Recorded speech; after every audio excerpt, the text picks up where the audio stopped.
yo, we lit out here. Big Gans against the lifestyle, yo, we lit out here. Big Gans against the lifestyle, yo, we lit out here. Big Gans against the lifestyle, yo, we lit out here. Big Gans against the big Gans against big Gans against yo, wow. One thing, I own the motherfucking month of July. One thing, I own the motherfucking month of July. I own the motherfucking month of September. I own the motherfucking month of July. I own the motherfucking month of September. You said you gon' One thing, I own the motherfucking month of July. I'm the only one that's traveling. I'm the only one that's outside. You gotta wait till motherfucking August, September for the rest of them motherfuckers. I own the motherfucking month of September. You said you gon' do the motherfucking who's lit for the week or every 2 weeks or whatever. Yo, Big Gans against the lifestyle. Yo, we lit out here. Yo, I own the motherfucking month of July. And that's what it is. It's against the lifestyle. Yo, we lit on the Malachone. Yo, I'm out. I'm out. Salute the Razor Ray. Salute the Big Super. Big props to everybody else. Yo, we lit. I'm out. Yo, we lit. I'm out. Yo, we lit. I'm out. Yo, we lit. I'm out. I got it.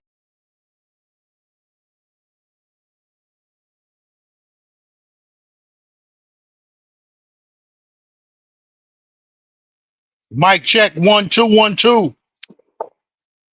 Mic check 1 2 1 2. 1 2 1 2. Mic check. Mic check 1 2 1 2. Shout out to Salt and Pepper. My mic sound nice? Yes, it does. Okay, you know what it is. We in the building. It's Big Gans on the set with no regret. Shout out to Lounge Low from the 160. Yo, we in the building. OG Davis, Yes, what sir. up? What's that you got going on right there? That's something sweet. You know what I'm saying? Fitting to the actual show today. Okay. Shout out to the 12 people that's in the building. Hit the motherfucking like button. Check it. OG Davis. You know what I'm gonna need you to do? I'm gonna need you to read the chat. Because I'm outside. Okay. I can't see. I got a glare on my screen. I can't see shit. And the funny thing I was gonna go outside, but it's too much noise, and I don't feel like dealing with that. Well, I got the noise canceling headphones, so I ain't worried about the noise. I got a noise canceling headphones too, but it just be too much going on when I go out there. Hold on for a second. Shout out to Justin Holmes. Let me read his comment. Salute, Gans. I have a brother who went to Tanzania and married 3 Tanzanian women. The women said as long as you can provide, they are okay with it. That's what's up. And you know, being that you had said that, shout out to Shine 97. He's in the building. Salute. Being that you said that, Justin, I'm gonna get into it through the discussion, but that's definitely something that in the Islamic faith they allow you to have up to 4 wives, but the prerequisite is, can you take care of all of them equally?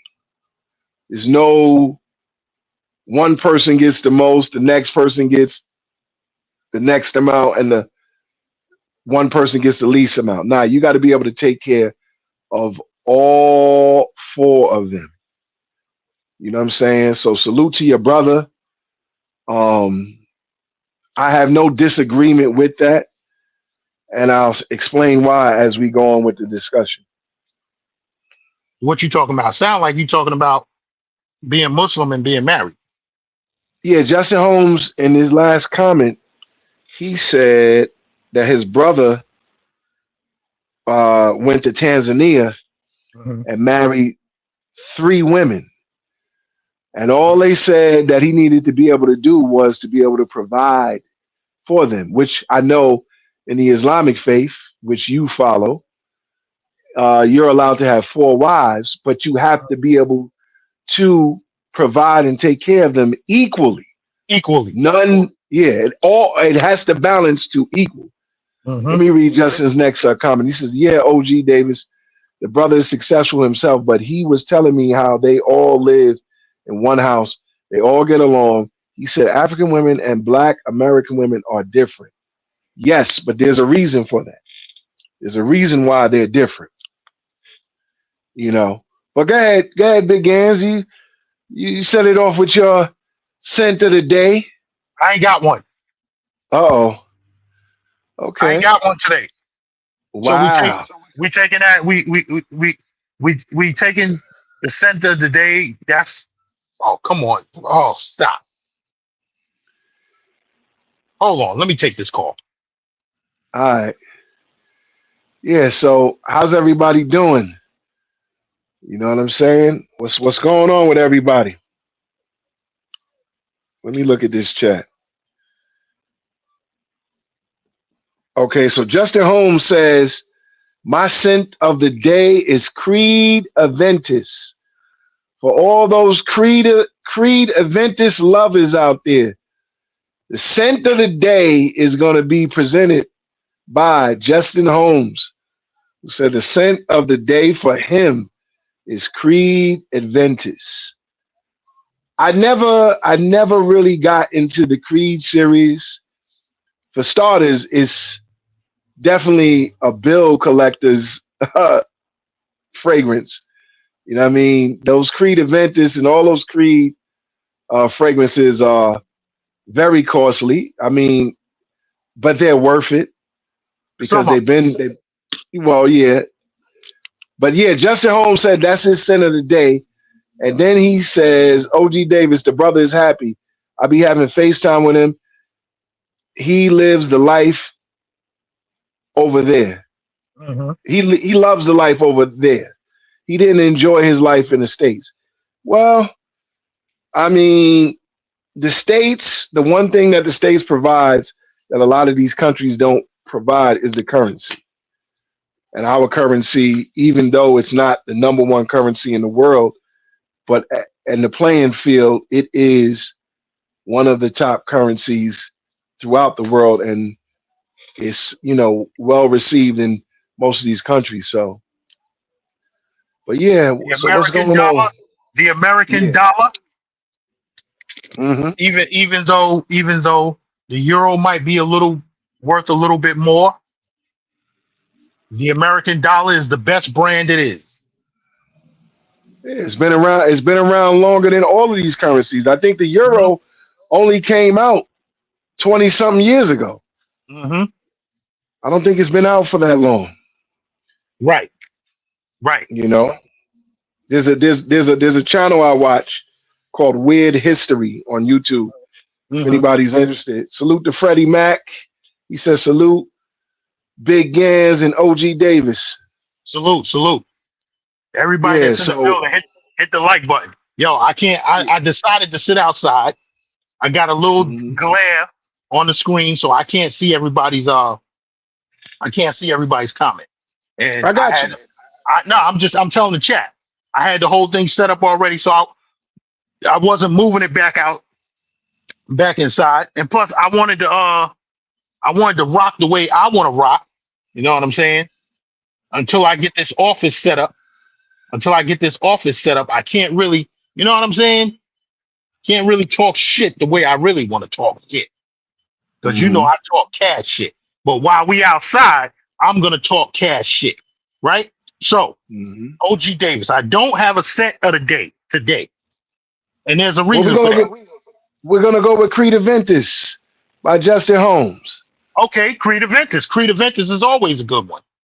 You know what I'm saying? I never actually had the original Creed Aventus.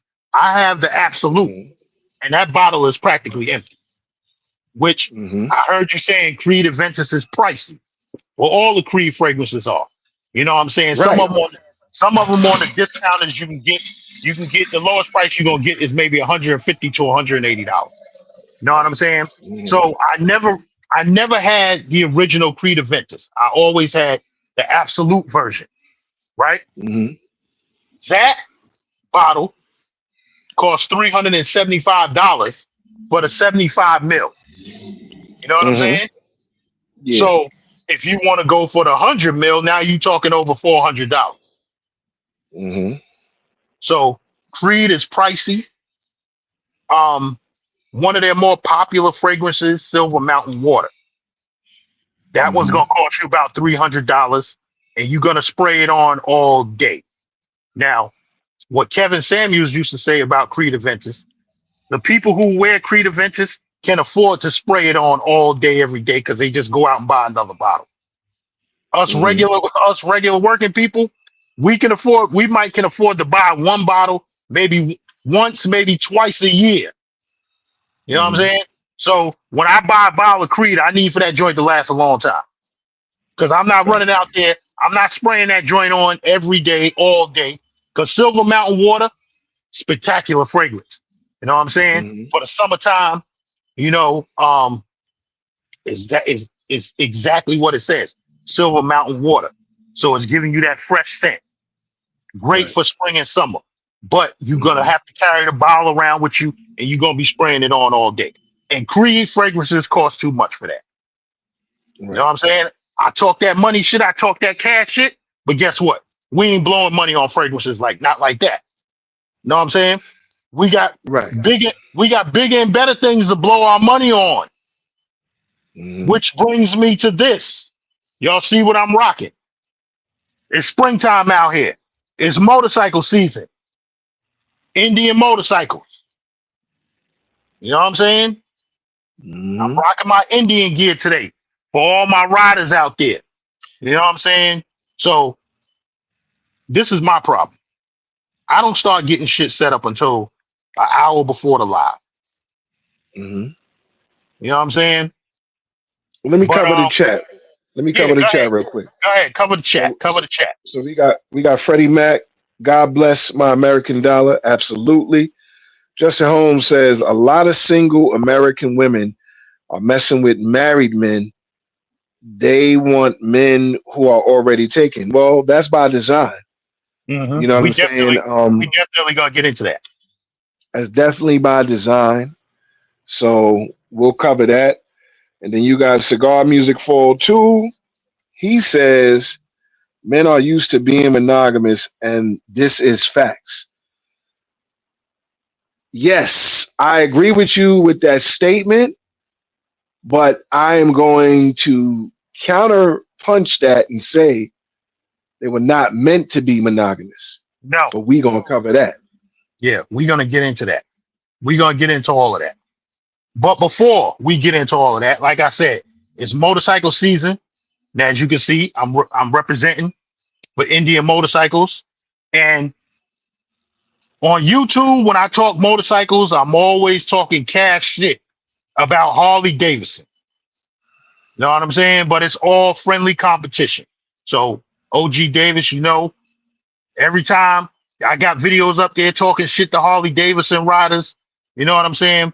But I told you on the phone, and hopefully the crib, Noose, if you watching, bring your ass on the panel. You know what I'm saying? So there's a Harley-Davidson out there. The 2026 Street Glide CVO ST. I know y'all, most of y'all ain't motorcycle riders, but I want to show y'all this real quick for those of you who are motorcycle riders. Know what I'm saying? So if we spending money, can't spend money on Creed all the time. Got big and better things to spend money on. Hold on for a second. Cigar Music 402 says, I'm a Christian and monogamy is important in our religion. Absolutely. Absolutely. All you got to do is go to Creation Story where the first wedding took place. And then also, pause that, Gans. Let me just respond to that. Yeah, and also, you have 1 Corinthians chapter 7, which talks about marriage. You have plenty of Pauline epistles in Galatians and Ephesians. 1 Timothy and I think Titus talks about men being husbands, head of household, and Proverbs. He who finds a wife finds a good thing. I believe that's 1821. I could be wrong, but I get what you're saying, brother. But we're gonna talk about it. Go ahead, Gans.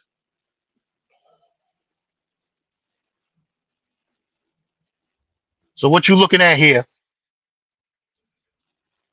What you're looking at here is the 2026 Harley-Davidson CVO ST Street Fair Glide. use.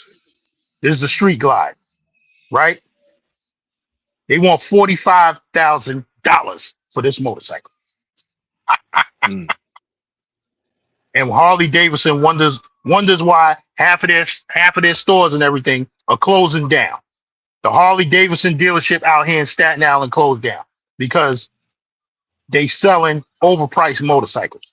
But for the people who do ride, like I said, I talk cash shit about Harley-Davidson, but this motorcycle right here, is it worth $45,000? I don't know. It comes with a lot of tech.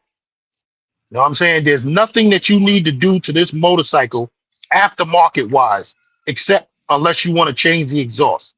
The motorcycle comes with everything. You know what I'm saying? So I just wanted to add that. I wanted to start it off like that because I'm getting ready to get back into motorcycle shit. You know what I'm saying? Y'all gonna be seeing a lot of vlogs from a lot of motorcycle events that I'm gonna be uploading. You know what I'm saying? We going out to cigar music. We are going out to a cigar. We're riding out to a cigar event. We already got this on the calendar, even though it ain't coming up until Father's Day. We are riding out to Piscataway, New Jersey. I forgot the name of the lounge, but it's a cigar and comedy show. And they got 2 buses going out there, and we following we're not gonna follow the bus, but it's a bunch of us, it's a group of us riding on motorcycles. We're gonna meet the bus out there. So that's what we doing. We riding and smoking. Know what I'm saying? Mm-hmm. So that's what it's gonna be about this season. Right? So let's get into it. Let me read this comment from Khalil Backyard Life. Oh, where he at? Tell him come on the panel. He might be working. Shout out to Khalil Backyard Life. He says, even in a third world country, messing with dirty foot Colombians, 99% of y'all cannot afford one woman. If that's correct. Let me see, because I can't see the comment. Can't afford a woman. I guess he's saying that the reason why most of these cats is going after Colombian women is because they can't afford one woman.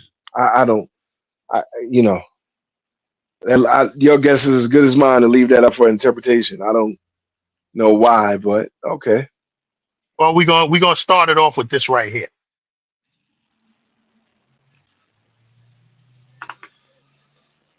Hold on. Encourage. DM me right now to apply. If you want to go to Applebee's tonight, hit me up. I just got paid. We could go to Applebee's tonight. Love you. I'm looking for a wife. Please hit me up. All young ladies encouraged. DM me right now to apply. If you want to go to Applebee's tonight, hit me up. I just got paid. We could go to Applebee's tonight. Love you. Well, first of all, let me tell you something, dude. These women ain't going to Applebee's. That's number one. Right? Mm-hmm. These women are not going to Applebee's. Right? And what I want to get into is motherfuckers talking this, I'm looking for a wife bullshit. You got a lot of men these days talking about, I'm looking for a wife. I'm looking for a wife. OGD, I was never looking for a wife. You already got one. Before I met her. Let me read these next chats. Let me read these next 3 chats and then you cook. All right, I'm going to read these next 3 comments and then hold off on the comments. Khalil gets off at 4:15. He's at work. Then he says, You read it wrong, D. I said they only can afford one woman, even if they go out to Colombia. That's what I was saying. I might have read it wrong. And Justin Holmes asks Gans, "Are you going to Thailand this year?" No. That's a You straight heard up it. no. That's a straight up no. Me and my cousin had already discussed that, and we both said fuck Thailand. So Well, I'm gonna say this, Justin Holmes. Potentially, I'll be going to Thailand in the end of the year for a little East Asian tour. But go let me ahead, go back. Gans. Let me go back to Khalil's comment. What he say? He said you read it wrong. You read it wrong. I said they only can afford one woman, even if they go to Colombia. So now I got to look into my notes from last week because now he bringing me back to these bum ass niggas. Mm-hmm. He got me looking over my notes from last week. Cause I'm pretty much gonna freestyle. Khalil, you right. These cats, your favorite YouTubers, some of them can only afford one woman. And I'm here to tell you because I was there to see it. Like I said, I'm a people watcher when I go to these countries, so I was there to see it. These motherfuckers is fucking with mud ducks. And I know Khalil want to come up and talk about it because me and him spoke on the back end about it. They fucking with mud ducks. Mud ducks with fucking bullet and stab wounds in their thighs. I'm here to tell y'all that. Know what I'm saying? But let's get back to this dude right here talking about I'm looking for a wife. What I was saying, OGD, before I got married, I wasn't looking for no damn wife. I'm gonna keep it 100. I was looking to bust a nut. Know what I'm saying? Now it just so happened that my kid's mother, I ended up marrying her. You know what I'm saying? Because me and her rocked together from the beginning. Listen, when I met her, I was dating 3 other women. Right? So my shit was I was on the fucking prowl. You talking 25 years old? I was trying to bust nuts all over the place. You know what I'm saying? I was a wild motherfucker. You know? But me and her rocked together. You know what I'm saying? We got along, and this is what it was. I was dealing with a chick from Flatbush at the time, right?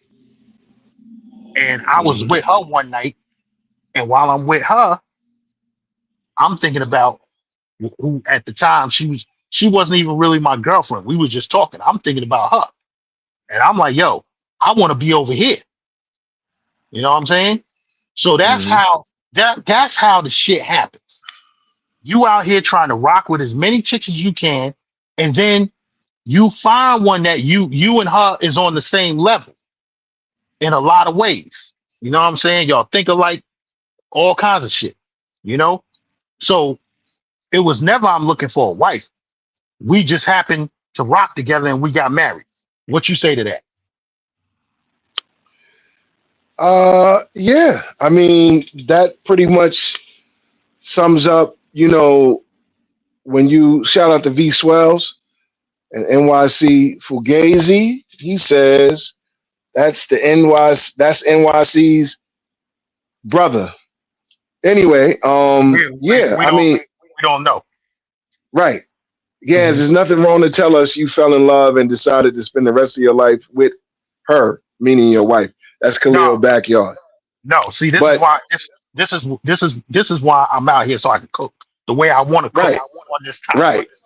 Right. So let me respond to what you said.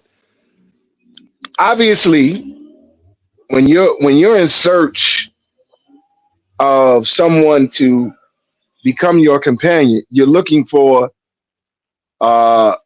similarities or, you know, attributes that line up with your attributes, or maybe you might be looking for someone that is strong in the areas where you're weak. I mean, there's different reasons for you to find, quote unquote, that perfect fit that fits into your situation, the compatibility. You know what I'm saying? Some people use the zodiac. Some people use, like the brother Cigar 402. He said he's a Christian, so Mhm. his values lie on the woman's standards to be like a Christian woman. For those that are in the Christian community or follow the Christian faith, we would typically refer to Proverbs 31:10, which is known as the description of the virtuous woman. So that's in the Christian faith. But anyway, so basically you are dating or going around looking for that one person that you want to build with. And I get it. You know what I'm saying? Yeah, you're going to go through different females or whatever. So I agree with your search. It wasn't necessarily that you were searching for a wife. You had intentions of getting off. Matching. Yeah. You know what I'm saying? And basically you found that one person that lined up with, everything that you stand for. So I can agree with that. Go ahead, keep cooking, because I'm looking for something else on here that I found. Yeah. Oh yeah, we're So gonna go here. I found it. go ahead. We're gonna go here, and we also gonna okay. We went there last night, and let me see. See this is the thing. I didn't set everything up the way I wanted to, so I gotta Mhm.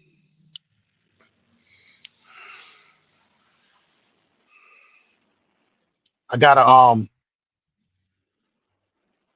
go into my archives. Mhm. Yeah, let's just start here. Okay.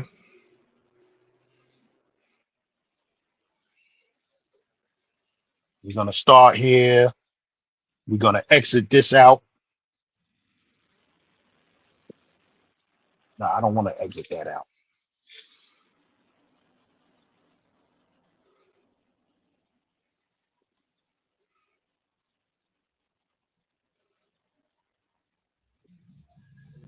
We're gonna start right here.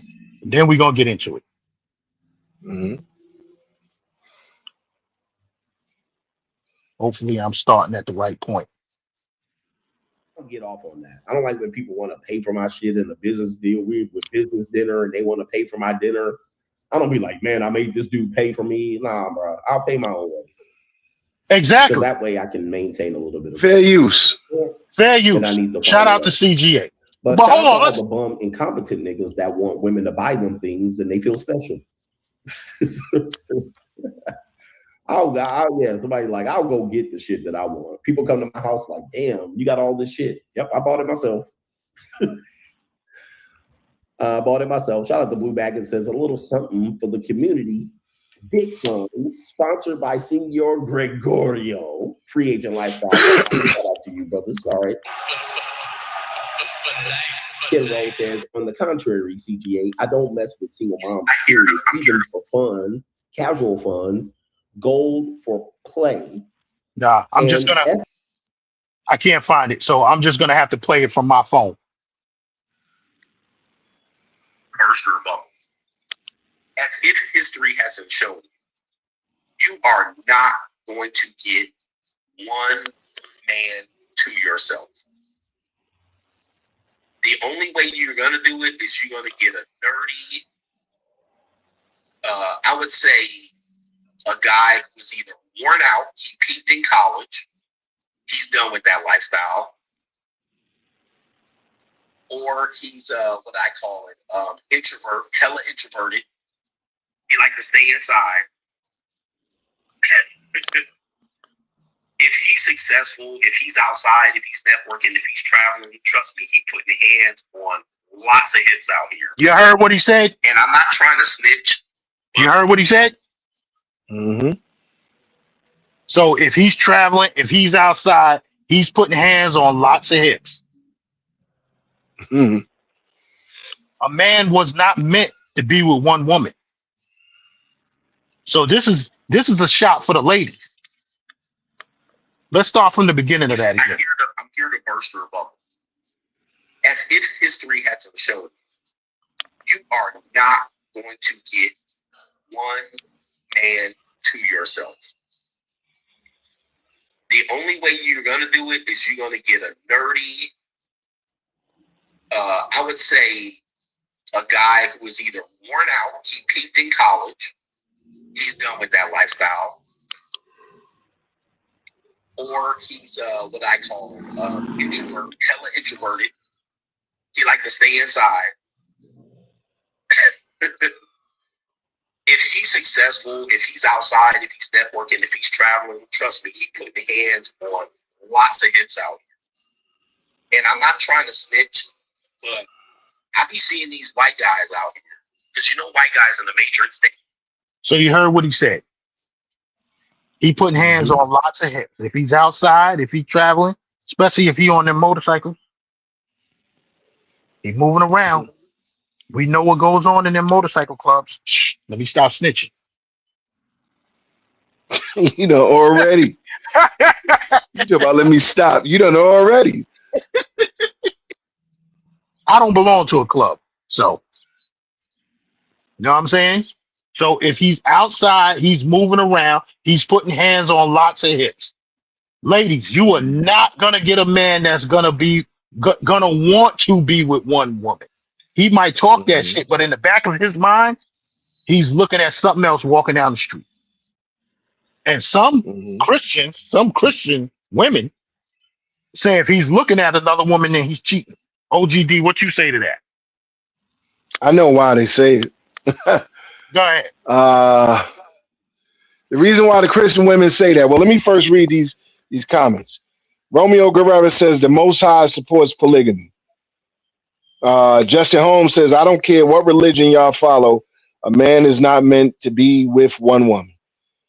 Khalil Backyard Life says man should only be allowed to be with as many women as he can afford. Absolutely. King Solomon has 700 wives and 300 concubines. Now, let me just say one thing before I respond to that. There was a story I put up. I had copied this story where the man talked about all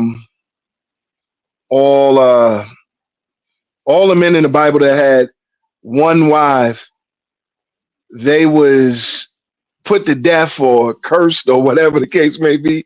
But the men that had multiple wives all received God's blessing and so forth and so on. But basically the moral of the story was the men with the most women were the ones that was blessed and given the most, and the men with one woman was always cursed, to some degree or what have you. But the reason why these women believe that you've already cheated because you looked at a woman, because the Bible says in Matthew on the Sermon on the Mountain, adultery is committed even before the actual act happens. So if you just look at a woman in a certain way, you've already physically committed the act in your head, and it's just only a matter of time that manifests in reality. So that's why they say you cheating, or you cheated without even actually physically doing it. Okay, so let me ask you this. Let me ask you this question. Your first wife, right? Mm-hmm. Why did y'all get married? Why did we get married? My first marriage, I got married because I loved my first wife. You know what I'm saying? I also,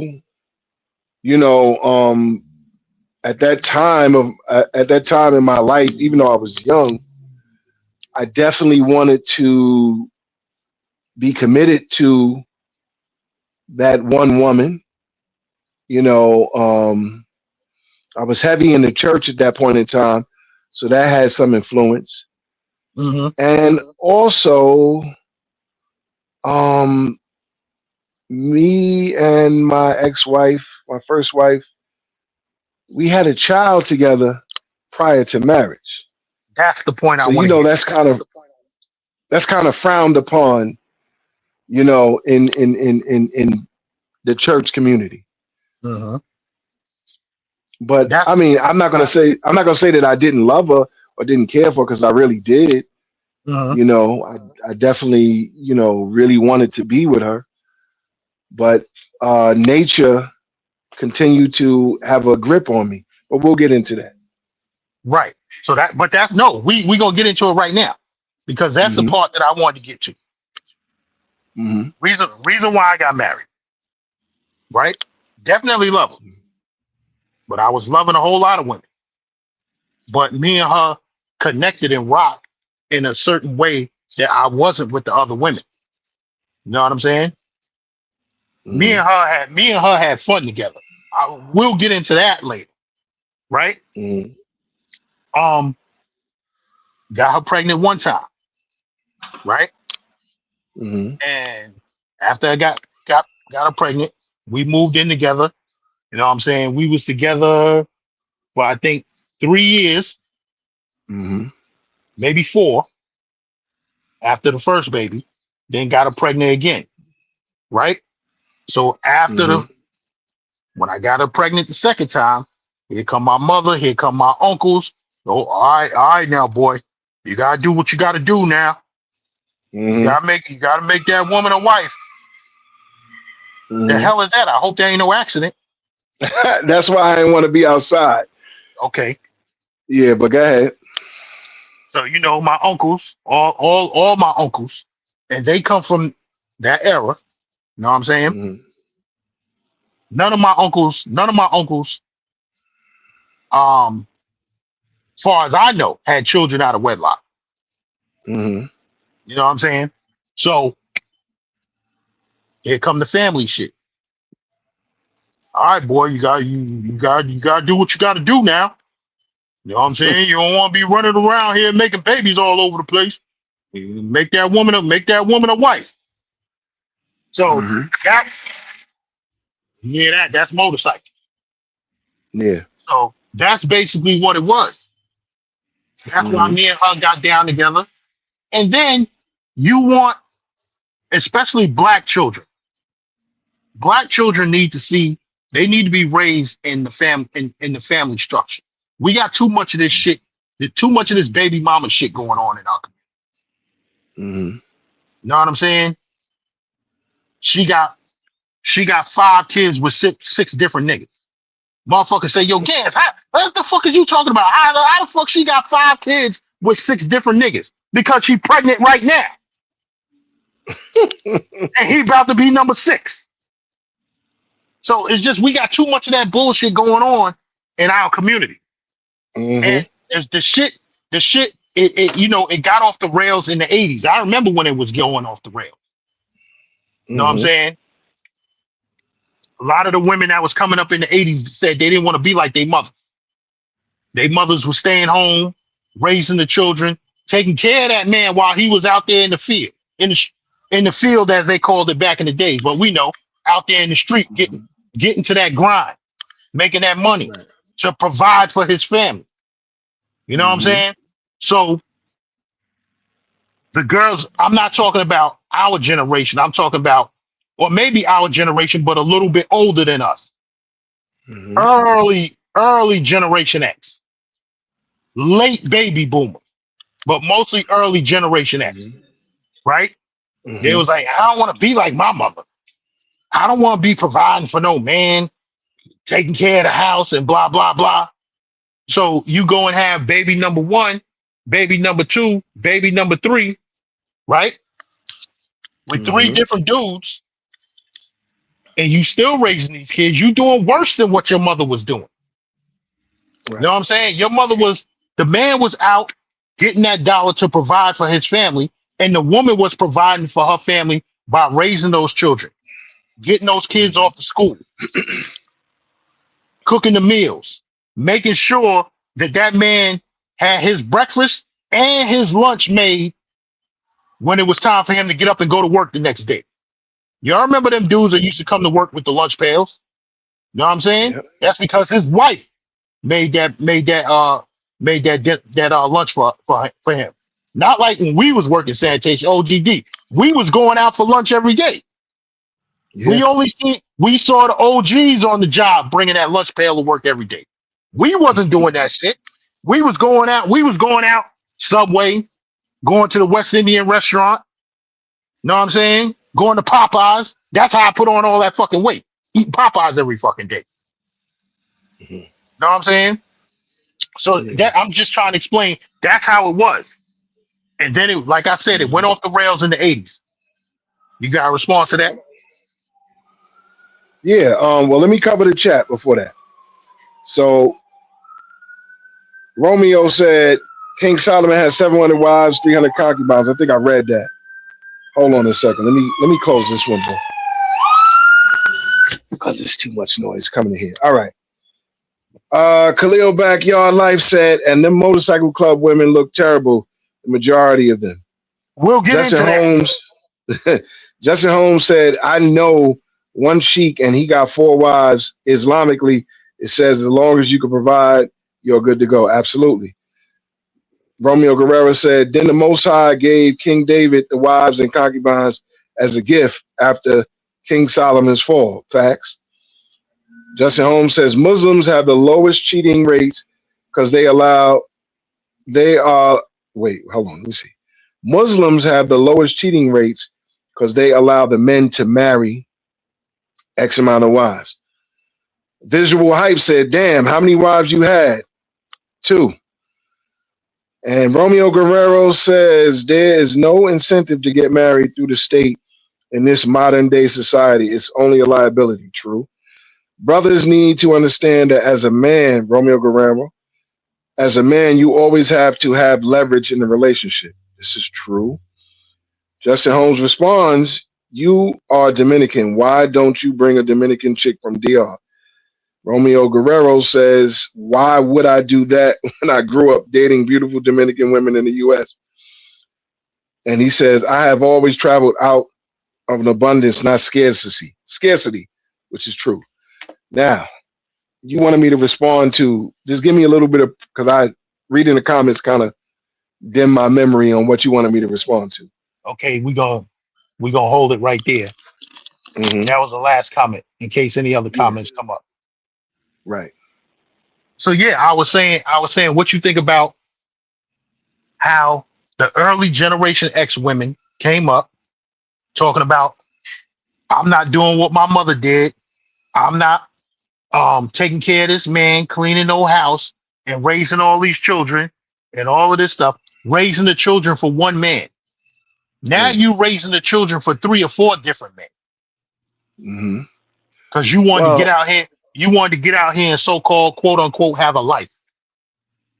Right. Well, here's the thing.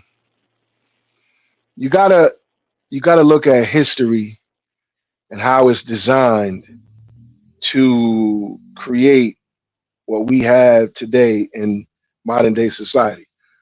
If you go back to the baby boomers and even the quiet generation, which is those people that were born in the early 1900s, that generation of people, women didn't have any rights, right?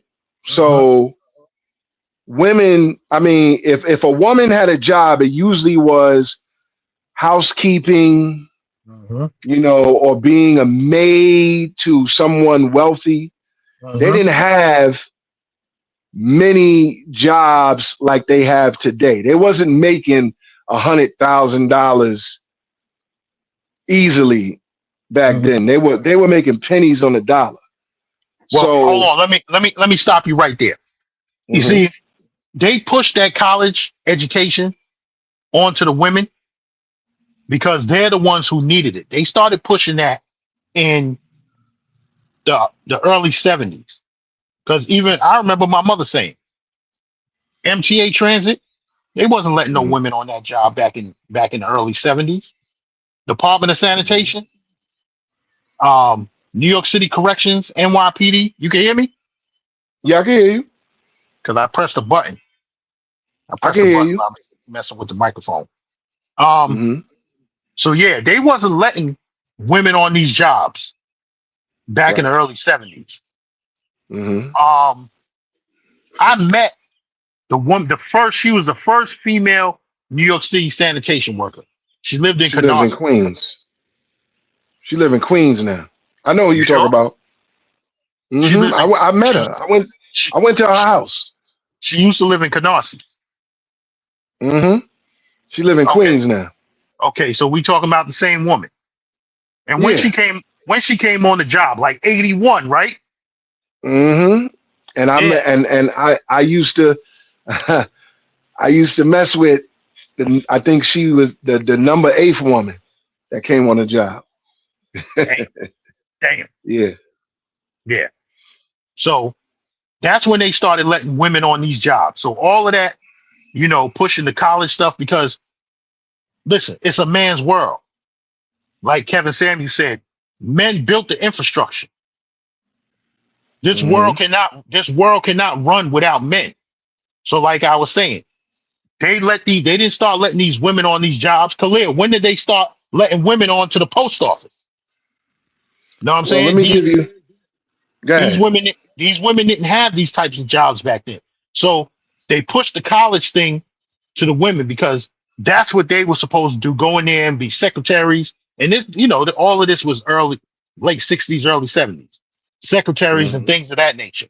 You had to have, for a woman, you had to have a college degree to be a secretary. But go ahead.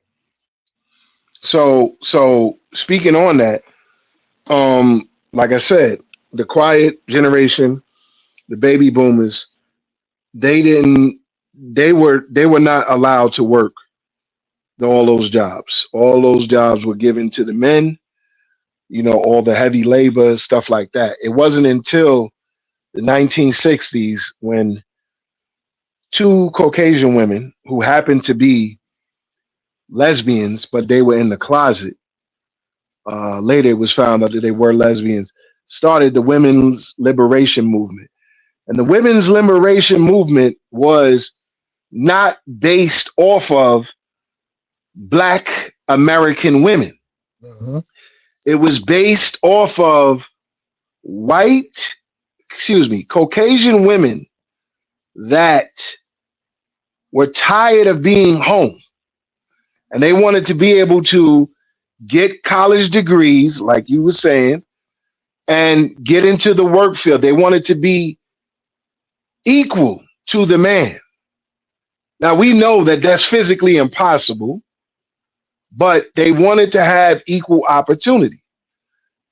Black women jumped on the bandwagon of the movement, right?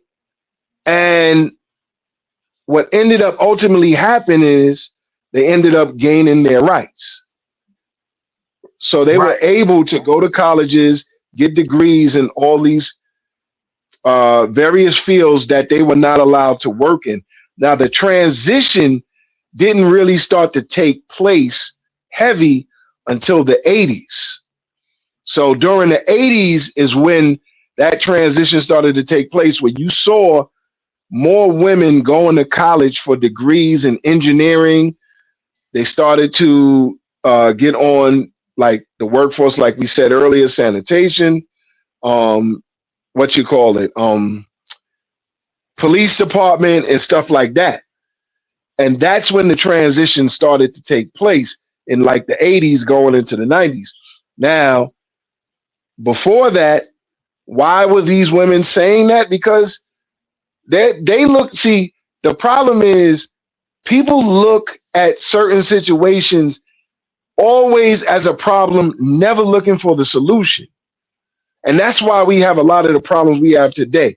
When the man, see, you got to remember, back in those days, when the man went to work and brought home his $200 check for the week, or maybe $150 for the week, or he got $250 every 2 weeks, and he was making like $300 to $500 a month.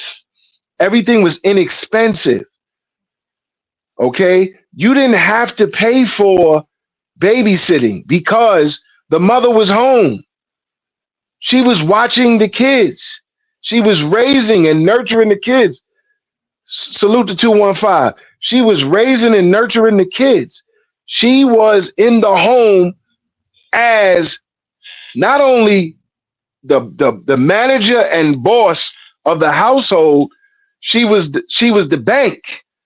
Whenever the man brought home the money, she took the money, she paid all the bills, she got groceries, everybody was good. You know what I'm saying? I'm gonna drop this link. I'm gonna drop this link. Go ahead. You didn't have to worry about kids getting, you know, PDF files. You didn't have to worry about that because the kids were constantly around their parents. The only time that they wasn't around their parents was when, let's say, mom and pop wanted to go out just to spend a little bit of time by themselves. So if you had an older brother or an older sister that was of age to be able to watch the young kids, they would leave them for maybe an hour or whatever, go to a diner, maybe go to a drive-in movie, something just to get out of the house so they could spend time together. That was the structure. And I didn't see anything wrong with that structure. The only reason why that structure is obsolete today is because, number one, we don't make enough money in this present day currency, in this present day and time. Everything is expensive, very expensive. You know, the average salary for a man in the United States is anywhere between $40,000 to $75,000. And that's like nearly 85 to 90% of the men in the United States. Women, on average, are making anywhere from $50,000 to upper $100,000. And that's an actual fact.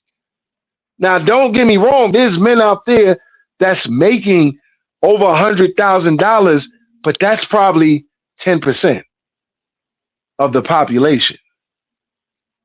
So when you look at inflation, when you look at grocery prices, when you look at cars and all these things, listen, back in the 50s, rent was like $17 a month. They was buying brownstones in neighborhoods like Bedford-Stuyvesant and in Harlem. They was buying brownstones for like $20,000. Imagine a 30-year mortgage on $20,000. You'll be finished. You could pay that off in 10 years. And now your brownstone is worth multi-millions of dollars. You know what I'm saying? Cars back then, what you had, the Lincoln Town car, the Cadillac, all the, and the Buick 222 and a deuce and a quarter. What you call it? What do you call it? I can't think of the other cars, but the horsepower cars and all those other things, they were like $2,000. Cadillac, right. Lincoln probably was like $3,000, $4,000, but everything was different then.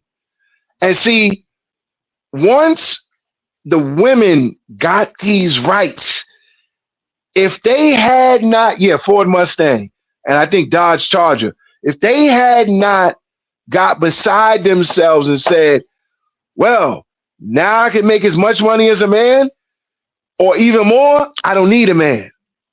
What do I need a man for?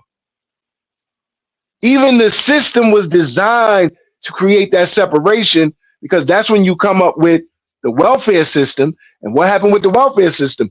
Oh, we can get all these resources, food stamps, or, you know, our rent paid or our rent reduced. And what ends up happening?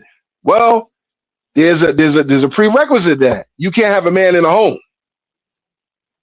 So these systems that are in place, even till today, with social media and everything, these systems are designed to keep us apart. But I don't want to drift off the point of this whole message. Go ahead, nah, you can stay on that message. You know if I could show y'all my neighbor's house, right? My neighbor, I thought he sold the house, but he didn't sell the house. But he had the house on the market, right? He had that house up for sale for 1.2 million. This is in Staten Island. 1.2 million, right? Now I called my man G yesterday. I don't know if he's watching the show, but I called him because my man G used to live across the street from me, right before he moved down south. But before he moved down south, they were in the market for a house, and the lady at the time that owned that house next door, she was selling it. So I called G. I said, "Yo, you remember how much that lady wanted for that house?" He was like, "Yeah, she wanted like 300,000." So the dude that bought the house turned that house, and that house is a monstrosity. He turned that one family house with a 1-car garage into a three family with a 1-bedroom apartment, right? 3 levels in the house plus the apartment behind the garage, right? He paid somewhere in the neighborhood of 300 to 400,000. This is back in 2000. Off the top of my head, I'll say 2008, 2009, maybe 2010. And now he wanted 1.2 million for the house, right? But he ended up not selling it. He just finished doing some stuff in the house, and now he moved out. He's renting the first floor. He's getting $3,200 a month for the first floor. I seen some people come by just yesterday. They was looking at the second floor. So he probably going to get $3,200 a month for that floor, right? And probably another $2,500 for the other floor, and probably $1,500 to $2,000 for that 1-bedroom apartment that sits behind the garage. That dude is making a killing. Guess what nationality he is? What? He ain't white and he ain't black. He ain't Indian either. Chinese. Not surprised. And he telling me his brother own a big nail salon in Santo Domingo. So there you go. There you go. You already know what it is. Let's cover the chat real quick. But I saw Khalil was saying some stuff up in here. Let me go back to where we left off because the chat was moving. And salute to the chat. Hit that like button, share the live, sub to the channel. So Justin Holmes was saying Islam allows Muslims to marry 4 wives as long as he can provide for them and treat them all equally. Yeah. So check it. That house that I just explained, if you're a Muslim dude and you bought that house, you can have a separate wife in each dwelling because now you're providing for them all the same. That shit crazy. The more women's rights went up, that was the start of a declining, degenerate society. That's true. Now let's get to Khalil. Khalil, you can click the link whenever you're ready. I know you said I guess you said about another 20 minutes. Yeah.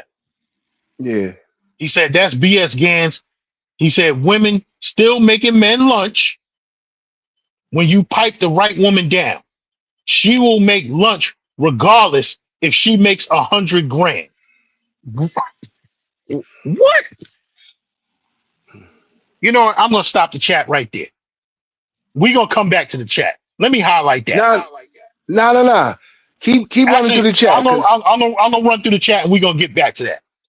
Yeah. Khalil also says in the 1700s, women worked in the post office. Look up Stagecoach Mary. Stagecoach Mary was robbing stagecoaches, Khalil. That sounds like a chick that was robbing stagecoaches. He also said, let me take my glass. Let me see. Can I see? Yeah. What I believe happened. Oh, I can't see without my glasses because the tint is on, so it's tinting the words. What I believe happened, the reason why women are bucking up and acting a fool is because with all the drinking, smoking, and drugs, men pipe game got weak. So Khalil wants to put this whole thing on the pipe game. Okay, Khalil, we're gonna get to that. Salute 215. Romeo Guerrero says women are not meant to lead or to be put in a position of power. Exactly, which is why we didn't vote for Kamala Harris. Right? And I don't think a woman will ever be president. I hope not. London Town, OG Davis, stunting on the thumbnail. Yeah. Salute. I did that, London Town. No, he did. No, he did the. I did that. You did the original picture. I put some final touches on it. Yeah. He did the original picture with the picture just had one chick on it. I put him up there with two chicks. Yeah. Okay. Romeo Guerrero says women hit the workforce and it led to the state raising the children. Right. Khalil, here we go again. A good pipe game will always get a woman into acting right. Y'all talking nonsense on this show. Really? I disagree with that. I disagree wholeheartedly. Because go ahead. Nah, you go ahead. Because listen, if that was the case, then Stevie J would never be broke. And I'm not pause on any thoughts that you may have with me making that statement, anybody in the chat. If that were the case, then a lot of these porn stars, male porn stars, would not be broke. A lot of them would not be single. So it's not the pipe game. See, what you got to understand is this, and this is a certain reality presently, which was present back in the days. Women respected men that put their foot down. Okay, if you go to, since you like to talk about going out of the country, these women, the reason why they like most of these American men is because a lot of these American men are soft. They are soft, weak suckers for tail. They will do anything for tail. When these women go back home to their men, what do? They say, where's the money? And what do women do? They put the money on the table, and the man will say, is that it? Because if that's not it, and I find any money on you, guess what? Pow! Back slapping him. And I'm not condoning domestic violence, but in these other countries, these men in these other countries, the reason why they don't like these men, because they got weak ass men coming from America, showing them all this sucker for love treatment. You instantaneously see this girl and I'm gonna go on a date, I'm taking her out. No, you shouldn't. You got her there for one reason and one reason only. To give you a tour of the town, and it's gonna cost you an hour. To give you a tour of the country, it's gonna cost you an hour. That's it. All that other extra stuff, let me give her flowers. They don't want that sucker stuff. And the same women that's there they appreciate us. No, they appreciate your dollar because you a sucker. Okay? You a sucker. So women over here, let me land my plane right here. Women over here, the reason why they stay in abusive relationships over here is because that man not only puts his foot down, but he's physically aggressive, so they're scared. All they need is for you to grab your nuts, put your foot down and say no. And it don't matter. They could throw a temper tantrum like a baby in a supermarket. They are eventually going to get over it and say, I love you, babe. I land my plane. You ever wonder why a lot of these women stick around with a man that beat their ass? OG David, I'm asking you that because I used to wonder that shit. No, I don't wonder it. I know why. Because they got their foot down. The men, listen, the men that respond with the violence, I don't agree with that. Because you could be just as stern, strong without the violence.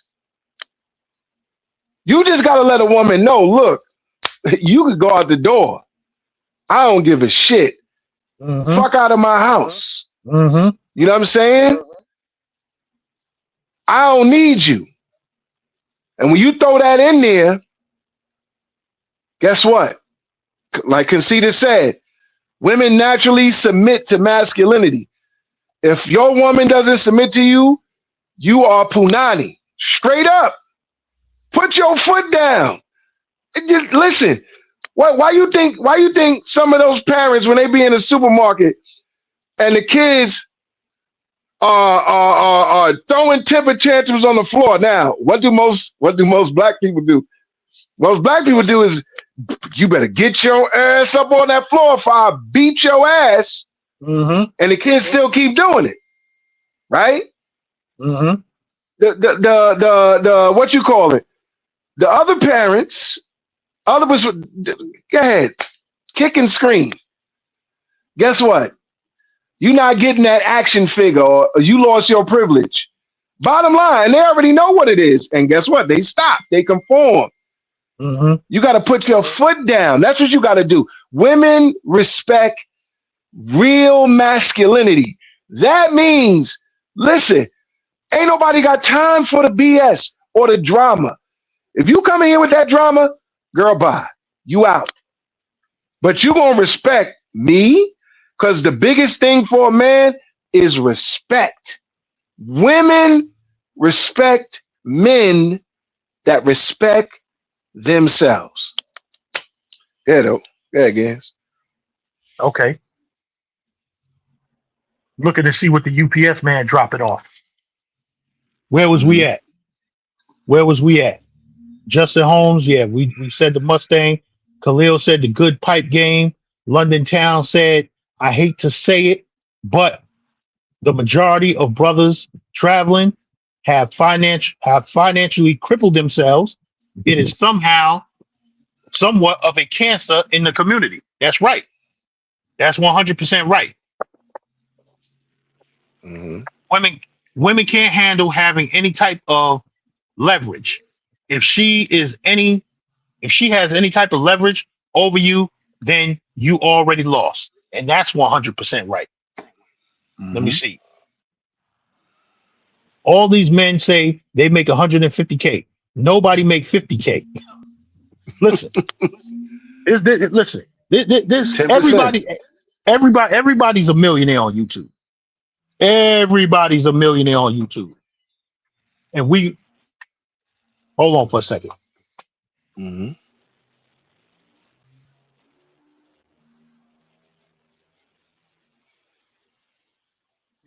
of the men. Yeah, go ahead. Finish reading the chat. 10% of the men in the United States make $100,000. Hold on a second. Let me go. Okay. Khalil said men got weak also, which has nothing to do with money. Speak on that. Yeah, they've gotten weak.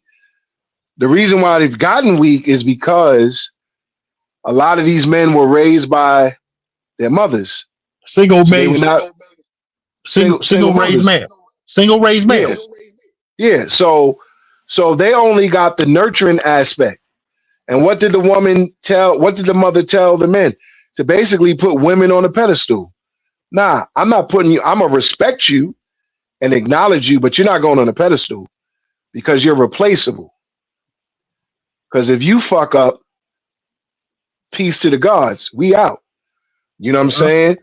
Go ahead, keep rocking. Conceited said, facts, Khalil, black women elevated while black men have fallen from grace. Well, black men have fallen from grace because, again, that father figure was not in the home, and it's unfortunate that transition took place.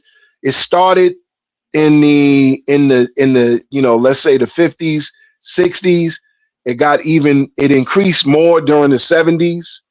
You know what I'm saying? And this is what boils down to the nature of man in general. You know what I'm saying? It's just the nature of man is to consistently impregnate. And I'm gonna break that down later.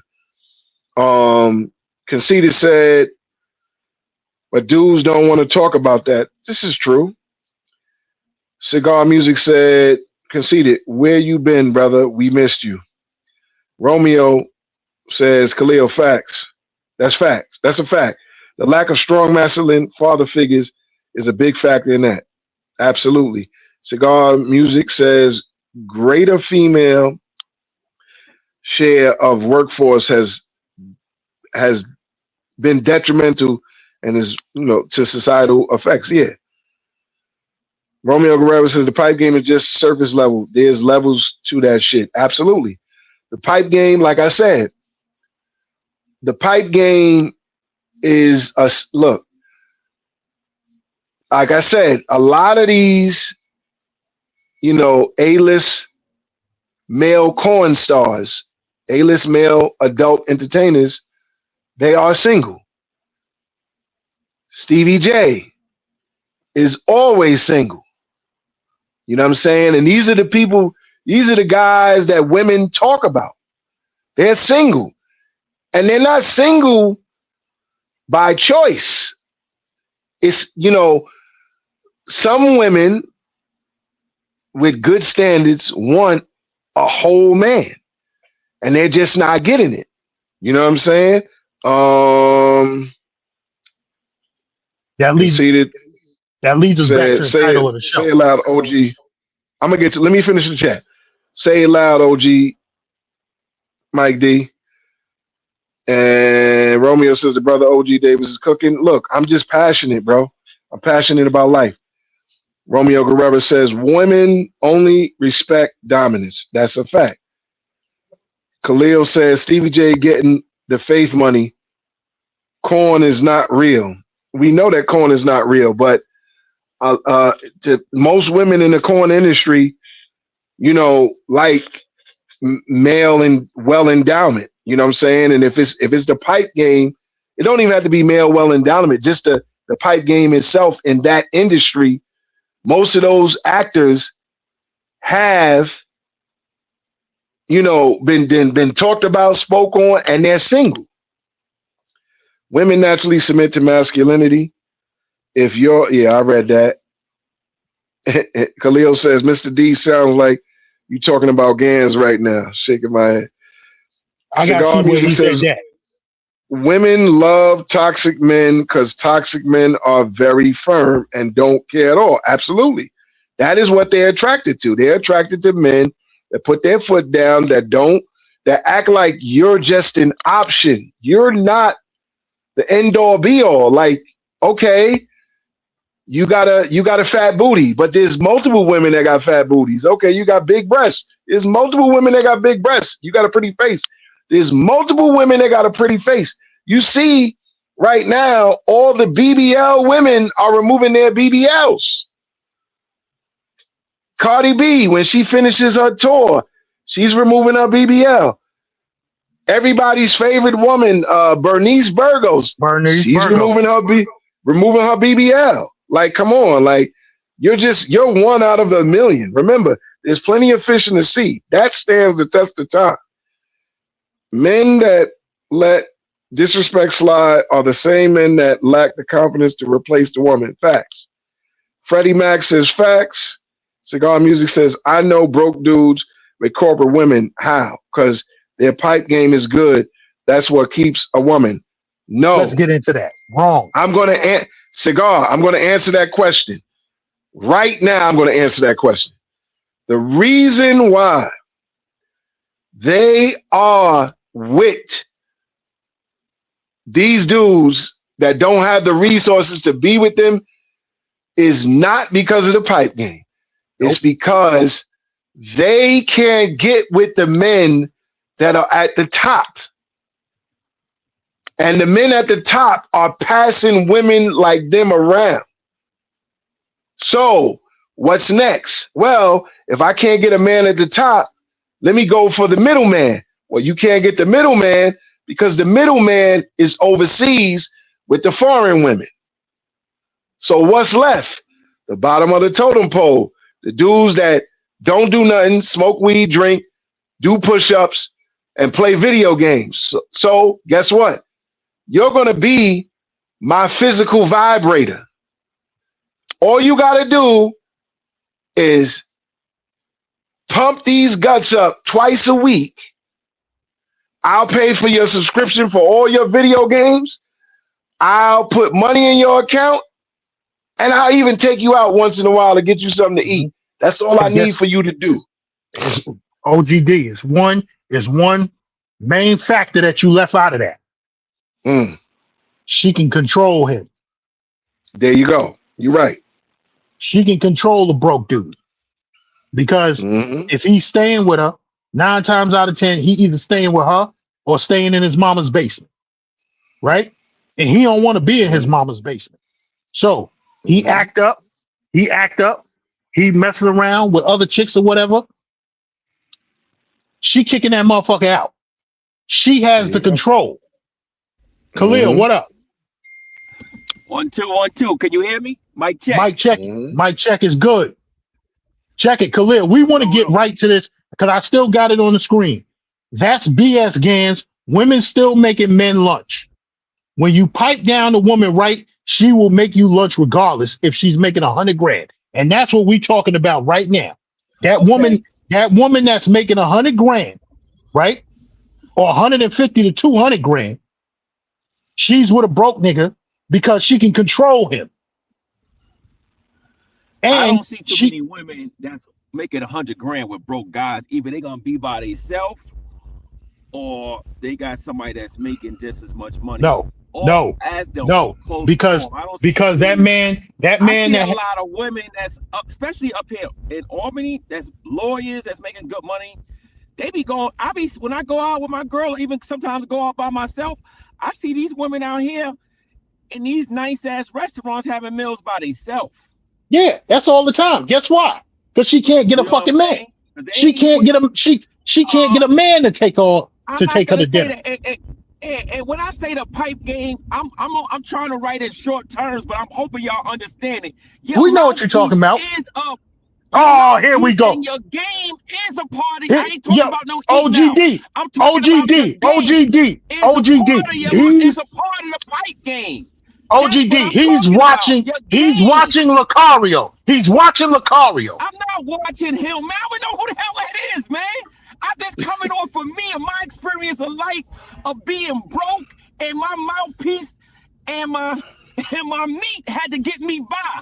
That's what I just know. And I'm not a bad looking guy, guys. I have a little height on me. I'm 6'5", 225 pounds, and I'm not a bad looking dude, man. So I'm not no Lucario, whoever the hell you're talking about. And no, I don't know who that is, to be honest. He's another YouTuber that preaches game. No, I'm just saying. Hold on. Pause for a second. OGD. The other day, we was talking about hydration. Remember what I told you? Drink your water. Drink your water with fruit in it. This water has strawberries. That's right. This water has strawberries and oranges in it. That's how you're going to get your hydration. That's how you keep the skin looking smooth. You know what I'm saying? Motherfuckers say, yo, Gans, how you 55 years old and looking better than these dudes half your age? That's it right here. And I still got my hair, too. That gets me by. I don't know about no Lucario, dude, but all I'm saying is I just come from a time whereas if you could talk well, you look half decent, you smell good, you got a good smell game like you Gans always talking about smelling woody. You know, you could work a woman. I never heard of a woman not making a man's lunch if you paying the bills in the house. Okay. I don't never do nothing like that. Not in no 2026 or whatever year it is, whatever woman I'm with. If I want her to make me lunch, she's making me lunch. Plain and simple. Here we go. Here we go. Let me cover up the rest of the chat. Let me ask Gaz and both of y'all one question each. Okay. Y'all never piped y'all woman down about 5 o'clock in the morning before you went to work, and then she said, "Hey, baby, let me make you lunch." Y'all, that never happened to y'all? No, because at 5 o'clock. At 5 o'clock, that's happened to me plenty of times. Hold on. Listen. Get up 3 o'clock in the morning, whatever, man. Don't come with trying to fix yes. I pipe her down. I pipe her down at 4 or 5 o'clock in the morning. But no, she not getting up to make me no lunch because the lunch should have been made last night, so I could just grab it and get out the door. Nah, I like my turkey sandwich made fresh, turkey, lettuce, tomato, and I could tell how she feel about me and what she put on the goddamn sandwich. Listen. What moves she in. That's how I be feeling a women. Listen. My first wife,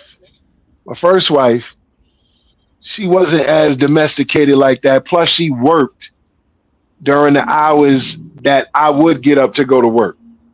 My second wife, I was, you know what I'm saying? I did what I had to do. And she made that lunch. She sent me to work with that lunch. You know what I'm saying? Or maybe sometimes she'd be like, you know, you could buy lunch, but I got you when you come home because I was doing what I got to do. You know what I'm saying? Now, so I can agree with you. No, if like for example, she would pick like if it could be she'll get up in the morning and do that, or sometimes she might do it the night before. She still want that pipe. She still want that, you know what I'm saying? Okay, but did any of your behavior made that lunch stop? Any of your behavior made that lunch stop? Absolutely. When I was running the streets. That's the part y'all ain't telling. No, I tell it. I listen. I will tell it. I'm getting it out of you. I was listening to y'all while I was delivering mail. No. Listen, because I haven't even got to that part. Someone asked me earlier how many wives did I had, and I said 2. But I didn't get to that. I've said this in the past on a couple of these live streams. I've said that I am the reason that those marriages ended. I am the reason because I was out there chasing tail. You know what I'm saying? If I wasn't out there chasing tail, if I wasn't outside there chasing tail and doing the BS and all that, then we might have a different situation today. And not to say that I'm solely that's solely to blame, but I took my responsibility and played my part in the demise of both marriages. And I would say that I'm the majority of the reason. So I don't have no qualms about that. I will admit that. I can say that before a crowd, before this live stream, this panel, this chat. It don't matter to me. I learned from the error of my ways. So that's why I operate the way I do today. That's the reason why the wealth of experience, I can pass that on to my children.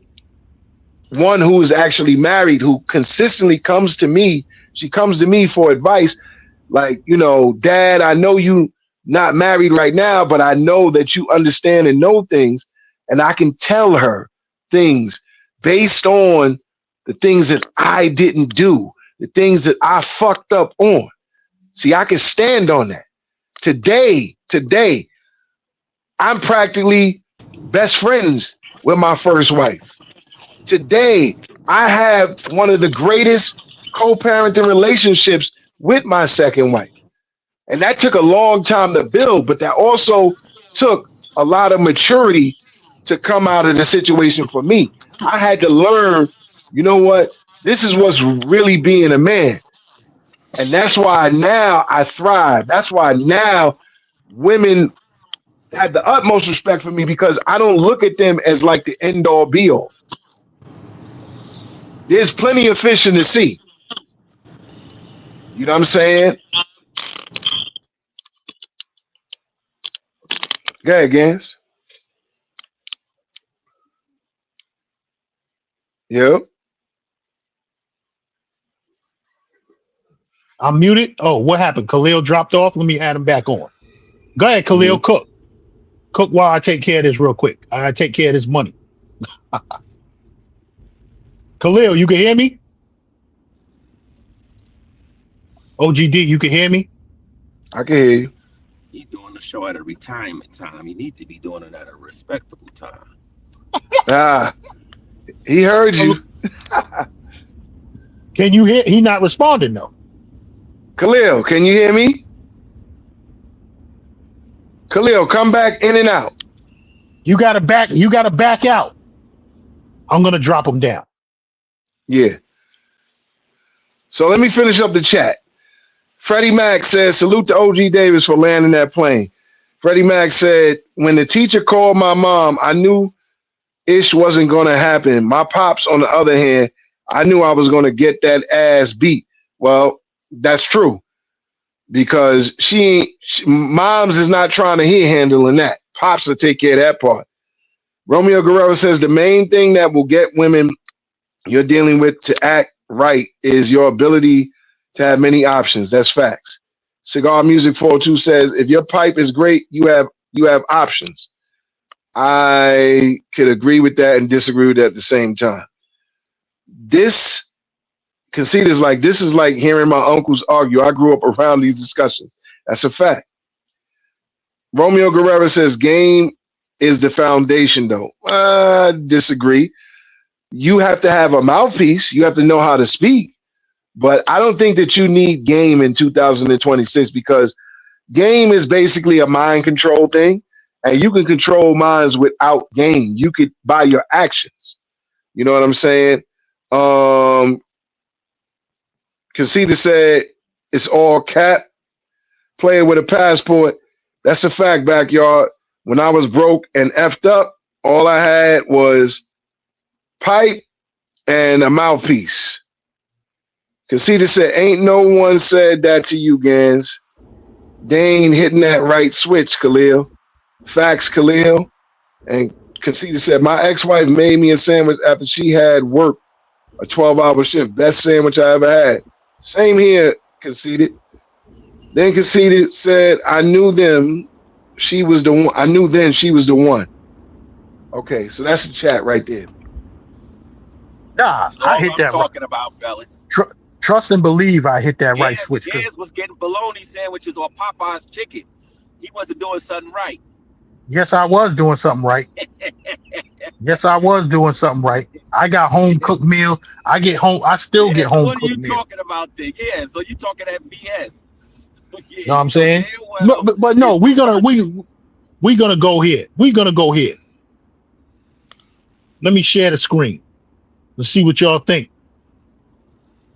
Because I know they talking because I can't look at that. I'm driving. Yeah, of course they talk. Shout out to Tony Hernandez. It's more talking than visual. Of course they talking. All right. Like they said, you got to stop doing things on retirement time. Start doing it on everybody time. Without a ring. Who said that? YK Osiris? Yes. Okay. I'm gonna give you the world, baby girl. Is that him? Yeah, that's him. He said that. Yeah. I'm gonna give you the world, baby girl. Okay. Mo.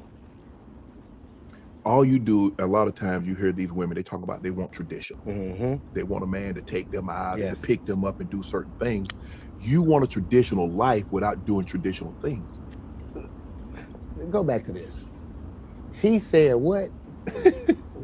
They shouldn't be obligated to cook and clean without a ring. And we shouldn't be obligated to pay no bills, buy no Louis bags, and take you on trips. We got to do all this stuff, right? Yeah. For us to decide that we want you to be our wife. Yeah.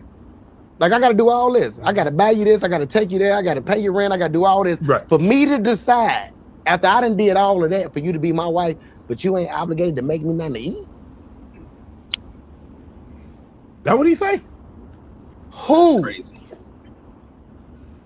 Who say? YK. Okay. Tell me something Barack Who the hell Obama is said. YK? Hell, he talking about. You got to spend all this money. Think about that. You think about it, bro. When you court a woman, y'all going on dates, and bro, it's stuff that you would do for a woman. Bro, I know dudes that'll buy a woman a car, and I feel like you should only do that for your wife. Yeah, you wouldn't buy. I mean, a lot of sometimes I don't know how many, because they'll buy their mom, they'll buy a girl a car before they buy their mom or their sister. That's a car. crazy, bro. I mean, it's hard for me to give you more than what I give my mom and my sister on my own. You see what I'm saying? But you can't go make me something to eat. I can pay your rent. Yeah. But you ain't obligated to go make me something. I ain't obligated to pay your rent. Right. And this is the friction. It's because of people, what I just said, is going out there saying shit like that. That's putting that in the minds of people, and people just not being people no more. Yeah. They just living out based on what somebody said. Now, I'm not saying that ain't nobody obligated to do nothing. Right. But if I'm pouring into you, why wouldn't you want to pour into me? Right. Why wouldn't you? If you know I'm going out on this road and I'm working and I'm coming back home, making sure you straight, making sure you going on the trips you want to go to, you have the things that you have. How you not obligated to make me nothing to eat? Me breaking up with a what Glorilla say? Video. I'm is obligated. I'm obligated. Right. Come on, man, that's crazy. That's Code Shannon to get $50 in lineups after you play your first $5 All right, Shannon. lineup. I ain't bet no money with you, Shannon. I ain't betting no money with you, Shannon. So there you have it. We talked about it before I even played it. These women feel that they shouldn't be obligated to cook and clean without a ring. Some of them feel they want the ring and they still don't got to cook and clean. Yo, I sent you something in the DMs. Play like the first few minutes of it. It's the last message you got from me. In Instagram? Yeah, in Instagram. I just sent it. Hold on. While you doing that, let me cover the chat. Tony Hernandez said, Big Gans. Cedar said, how you get home cooked meals and was eating Popeyes every day, Gans? Tony Hernandez said, OG Davis, salute. That was for lunch. Go ahead. No, I said that was for lunch. I had dinner at home. Mm-hmm. And Cedar said, if you hitting it right, women ain't allowing you to eat fast foods. You said it's something about. Go ahead. Nah, that Popeye's chicken.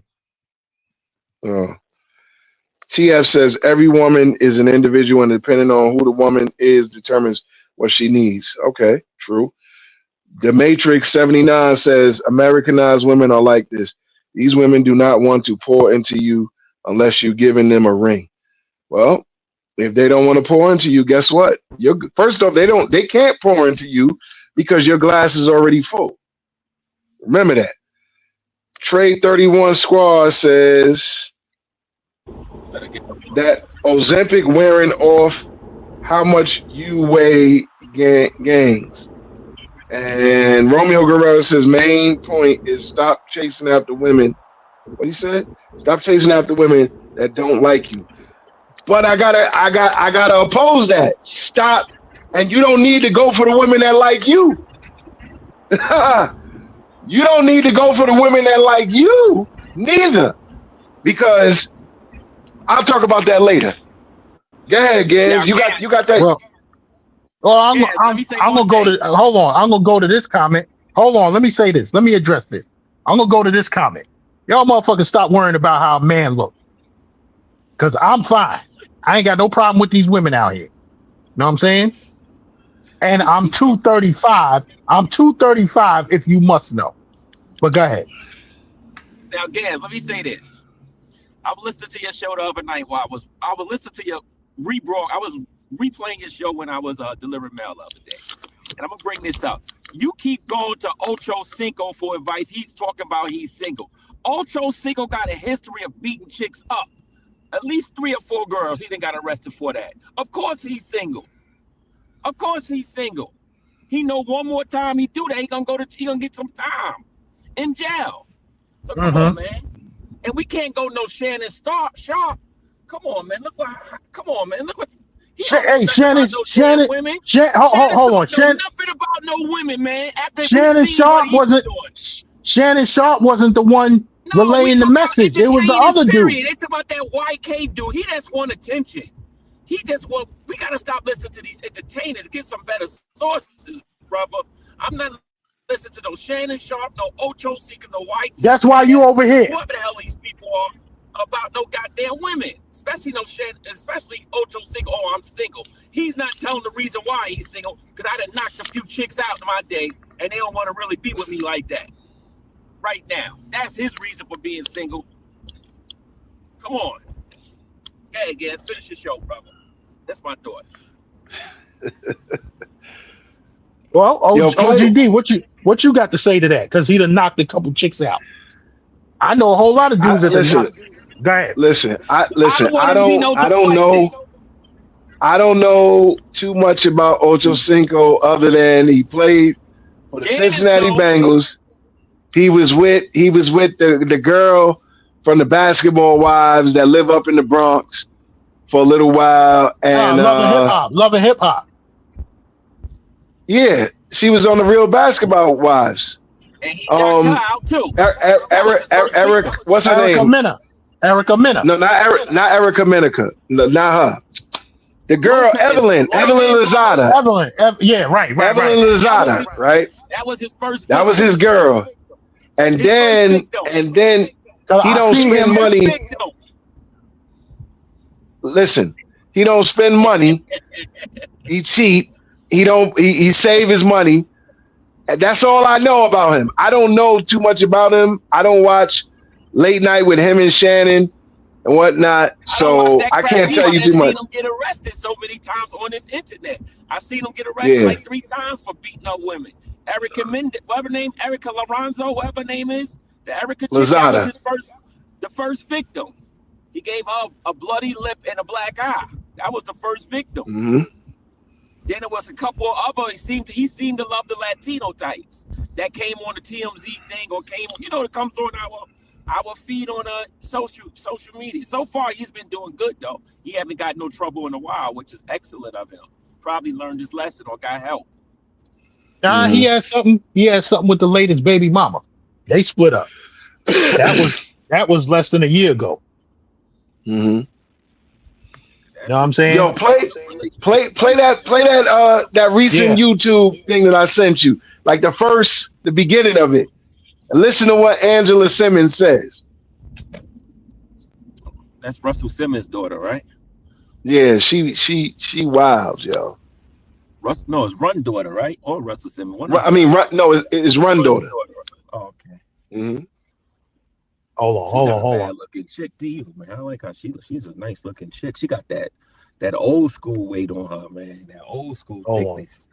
I miss that kind of thickness. That old school thickness, man. Ain't nothing like that. That new fabricated thickness, I don't like too tough. Yeah. You talking about the BBLs and shit? Yeah, all that crap, man. I don't like that. I like that old school thickness. I take a couple of stretch marks on the booty. I don't know about y'all. I do. I don't mind that. I ain't gotta be all perfect because I ain't perfect. Mm-hmm. And I see, come on, man. You come on. Taking dates. Yeah. Who's that right? Oh, what is that even? But I'm single.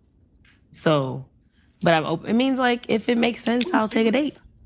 She looked fabulous too. She looked great. That's what it means. How would one go about saying, "What's up"?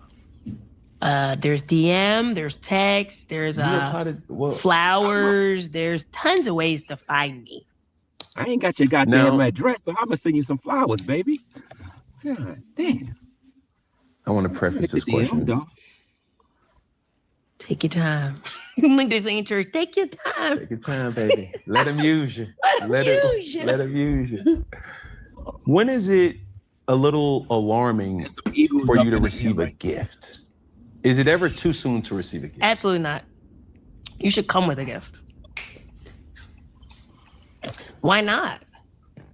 Really? That's how you court. Yes, show up with a gift. Okay. What's a respectable first date gift? I mean, there's tons of designers. There's thoughtful things. There's plane tickets. There's just so many Plane ways. tickets like you get flew out? It'll be we, because I'll come with a team. But, you know, there's just ways. We.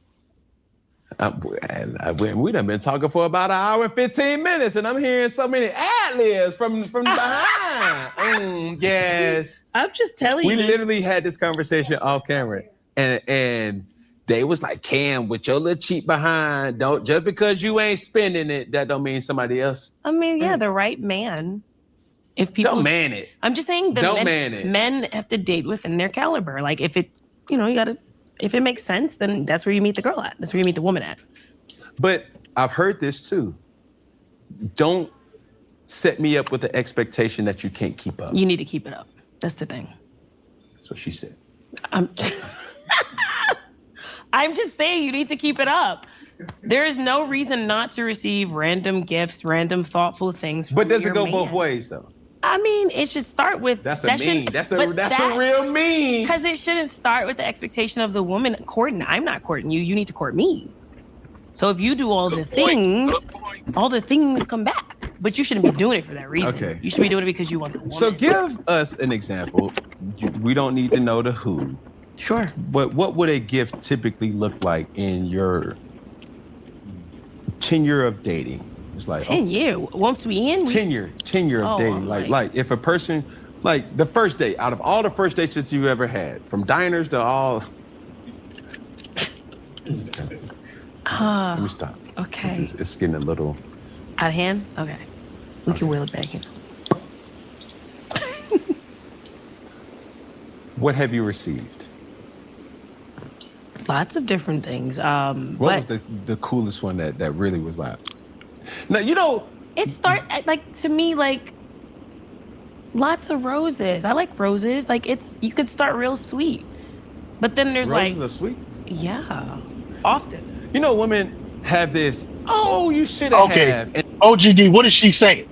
She's not saying nothing that I never heard any other woman say. But I wanna hear y'all. I wanna hear y'all how y'all feel about what she's saying.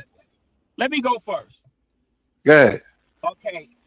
We all could do this for any women we meet. We just got to do it on our level.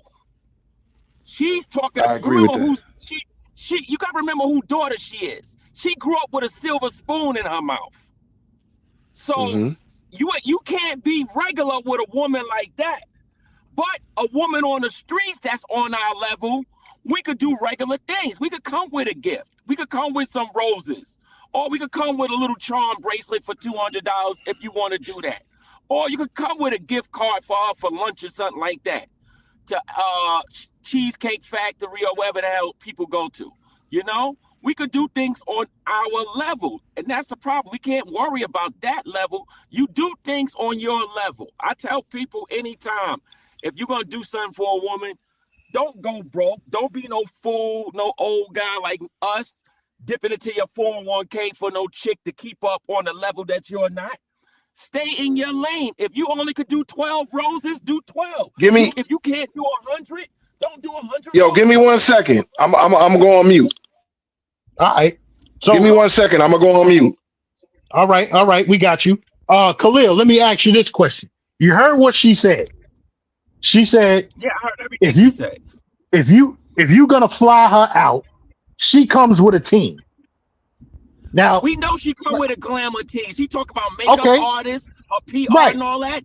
That's for a nigga like Jess Hatter. Like who was a nigga with her? Irv Gotti or one of those Gotti dudes was with her. One of those rich dudes was with her just now, right?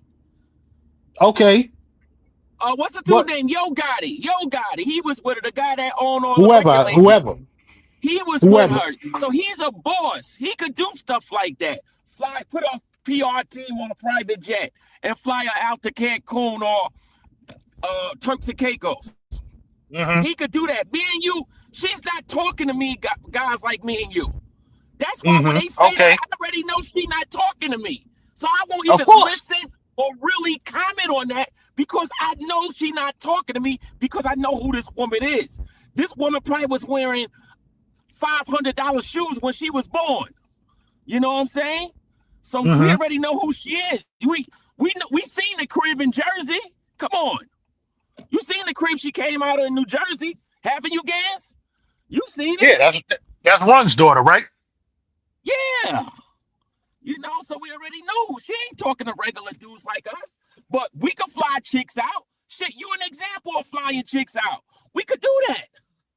We could do that on our level. I had to sneak that in, Gans. I apologize. What happened? Hey, the signal dropped. Nobody heard it. Yo, for real? No, the signal dropped. Nobody heard it. Hey, Gans. I know, but I know what you were saying. I know what you were saying. Yeah, she could get flown out. You know about flying chicks out, so it ain't nothing. It's a part of the game. You do it on your level. You can't do it on what the level she want. Listen, you best believe anything I fly out. Yeah. Anything I fly out, getting piped down. I know that already. And that's in the contract. Let me ask you a question. She said, "Can I bring my friend with her?" You would have said no. No, I would have said, "Is your friend fucking me too?" At least you keeping it real. Because I would have said yeah. Because I would have been thinking y'all probably could get the friend too. I would have said yeah. I would have said no, because it don't cost no money for us to do that on our level. You got to know your level. That's the key with guys. When guys listen to women talk on these podcasts or these talk shows, some of these women not talking to us, man. I know what the problem is. Okay, some of these women aren't talking to us. The problem is, and some of them are delusional too. Some of them are. You got women that are on our level, listening to these women like Cardi B and Megan Thee Stallion saying, "I don't cook and I don't clean." I never heard Cardi B say that. She always said she was crying.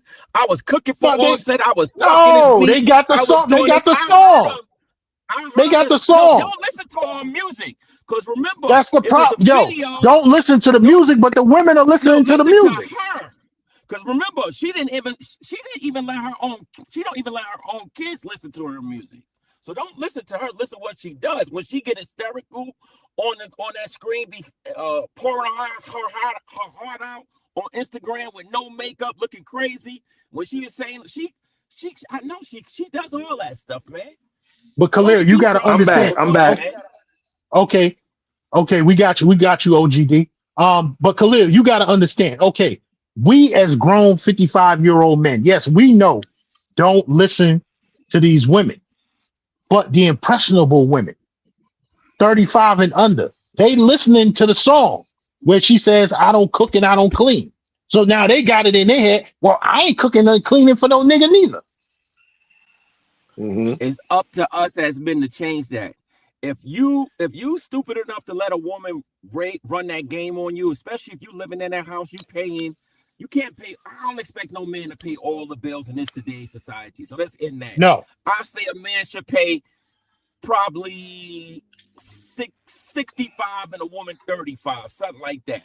You hear? Something like that. I truly believe. I don't believe no man could do 100% in this day and age. Too tough. You see, right? You see what the Matrix is saying? He's agreeing with me. He said some regular chicks think like this chick though. And I said those are the delusional ones. You leave those chicks alone. Those are the delusional ones. Those are the ones.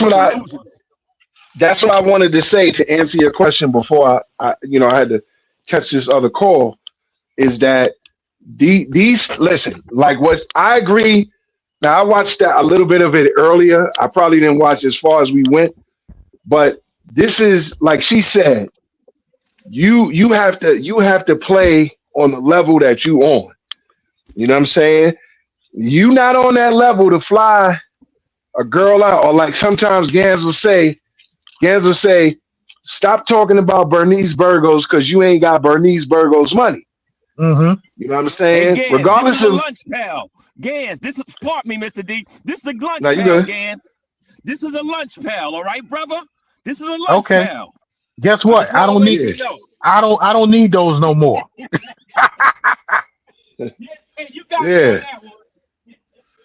Yeah. So at the end of the day, You know what I mean? Like I get what she's saying. The reason why I brought this into the conversation, because I found it to be interesting. Eventually we're gonna get to the point of this whole title with monogamy. Is it possible? These women, that's at a lower level, that's not on that plane like Angela Simmons, they have these outrageous standards. And that's only because they've been offered this by those that are in that high class of standards, or as Kevin Samuels used to call them, high value men. You know what I'm saying? Because high value men will just pass around the crowd, take the baddest ones in the crowd and be like, yo, what's good? She have a good weekend. And now because of that, that changes her standard. And once that changes her standard, she's no longer in this, I'm looking for a traditional man, as they said earlier on Shannon's show. She's not looking for that. She doesn't want that because she was exposed to a certain level, whether it was for a day, 2 days, or what have you. She was exposed to that. So she believes that this is the only reality that she can live in. You know what I'm saying? So when I look at that and I see, and at first, sometimes you got to take time to like let it marinate, like you seasoning a whole chicken. You got to let the juices marinate. And it didn't marinate for a while when I first heard it, because I'm like, yo, this is crazy. But you got to remember who we're talking about. We're talking about Angela Simmons. You know what I'm saying? Like he said, she was born with a silver spoon in her mouth. She was born with that. So why would she ask for anything less? You know what I'm saying?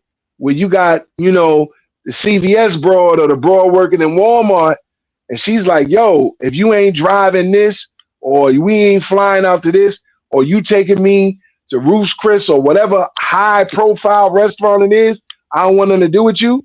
You know what? Be gone. I don't need to deal with you at all. You know what I'm saying? And this is one of the reasons why monogamy could be deemed impossible. But go ahead. Nah, you go ahead, because I want to say to the people watching and hit the like button, the 35 people in the building, hit the like button. You got to ask these women, if she comes to you with that shit, let's go to Ruth Chris. Okay, when was the last time you went to Ruth Chris? Better yet, when was the last time you took yourself to Ruth Chris? Because listen, if I take a woman out to eat, it's going to be where I want to go. You're not going to say to me, oh, I want to go to Ruth Chris. No, because if I want to go to Ruth Chris, I can take myself to Ruth Chris. When I go out to dinner, it's where I want to go. And I'm asking you, do you want to accompany me? I want some company. You know what I'm saying? So yeah, if she said, and that shit happened to me one time, and we gonna get into something else too. But that shit happened to me one time a while back. Offered to take this chick out to eat, and she wanted to go to I think Benihana or some shit like that. And I'm like, that's not. I called you up and asked you if you want to go to eat. That's not where I want to go. I want to go here. Now I'm going here with or without you. Facts. It's that simple. That's how you got it. That's how you got to play the situation. You got to play the situation to what you want. It's not about what she wants. It's about what you want. You asked her to accompany you. She didn't ask you to accompany her, because if she was paying for the date or whatever, and she wanted to go to Benihana's, then you could take me to Benihana's. You know what I'm saying? Bottom line is this. Listen, I said it multiple times on this live stream. There's too many fish in the sea. Most fish, because of size requirements, get thrown back into the water. You're not allowed to keep it. I mean, some boats will allow you to do it on the low, but for the most part, you have to throw the fish back. If the fish ain't what I want, it's going right back in the sea. I don't see. The thing is, what y'all got to realize is this. There is millions of women around this entire earth. There is millions of women. Now, would I suggest you try to seek out a woman if you live on the East Coast all the way on the West Coast? Absolutely not. Why? Because you're not going to see her enough.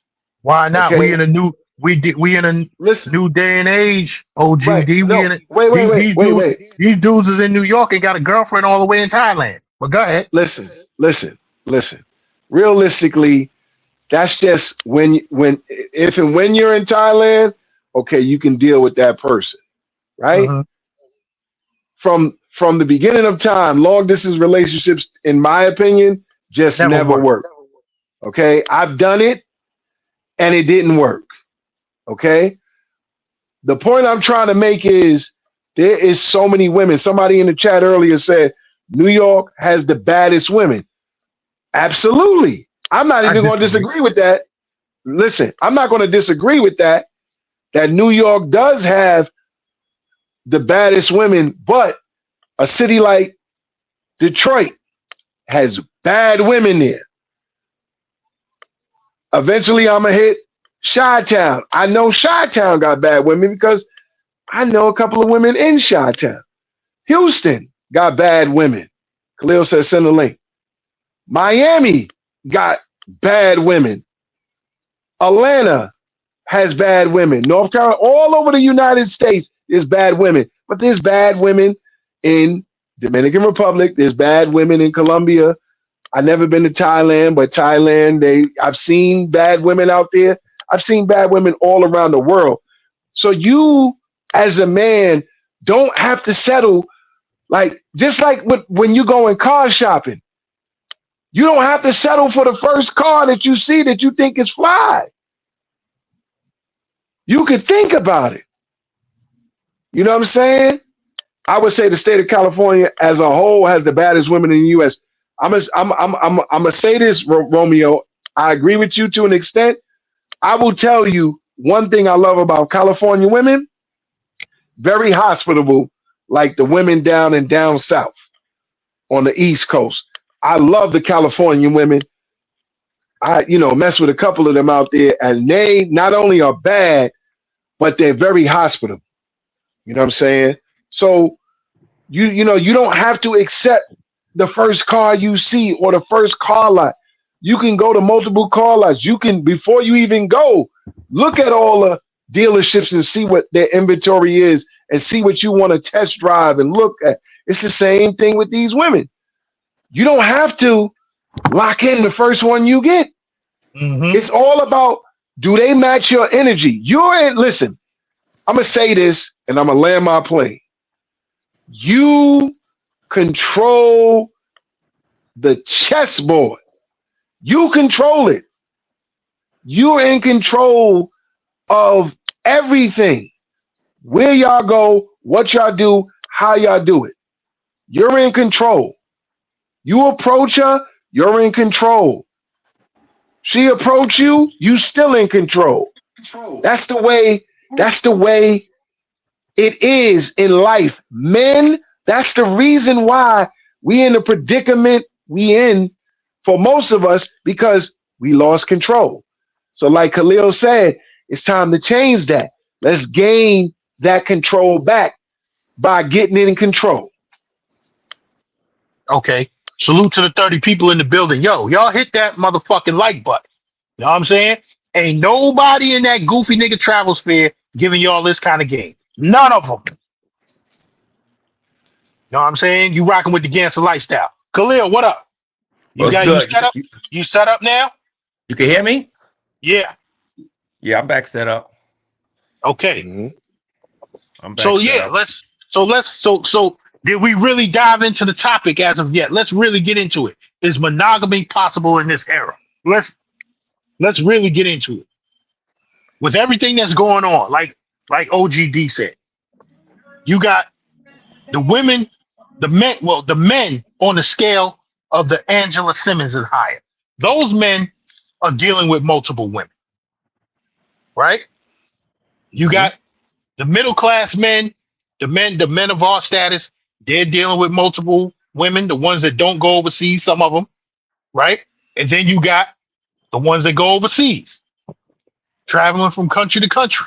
So you're not getting that guy, the so-called passport bro. He's gone. Forget about him. You know what I'm saying? Actually, he's looking for a wife, so monogamy might be available for him if he could find it, but he ain't gonna find it. Not in Sosua, not in Cartagena, not in Medellin, and not on Soy 6. He ain't gonna find it, right? So is it possible in this era? Khalil, we're gonna start with you. Monogamy is possible if you have discipline, respect for yourself, and you truly in love with your woman. That's the only way I believe is possible in this day. And if you don't have options, because sometimes our options keep us on the right path. Some men don't have options at all. That's the woman they married. Some men have a lot of options, but even if you have options, it all comes down to discipline and how much you love your wife, and especially if you got a family and everything is right up in the crib. Do you want to mess that up? That plays a part in it. So it depends on you and what and how close you are to whatever religion you in, and do you have a conscience? A lot of us don't have a conscience, and we running around there with our heads cut off. So we doing whatever we doing, you know, and that's kind of the problem. I think we should have more of a conscience now with the way things are in this world, man. It's better to be with someone than to be without someone sometimes. It depends on who you are as a person, you know. Some people work better with a woman and some people work better without, but the monogamy thing only going to exist is up to us as men, you know. That's how I feel about it. We just got to show discipline, you know. Because everything that look good out there ain't good, man. And a lot of us is learning that, and a lot of you guys then learn that overseas. You know? Yeah. But see, this is what it is. This is what we got to understand. In 2026, we are in the monetized dating market. That's what you call it. That's what I call it. That's what it is. That's what you calling it. That's what it is. Since when you dating never been modernized? Back about 100 years ago, where you could just take a woman to the park and walk around.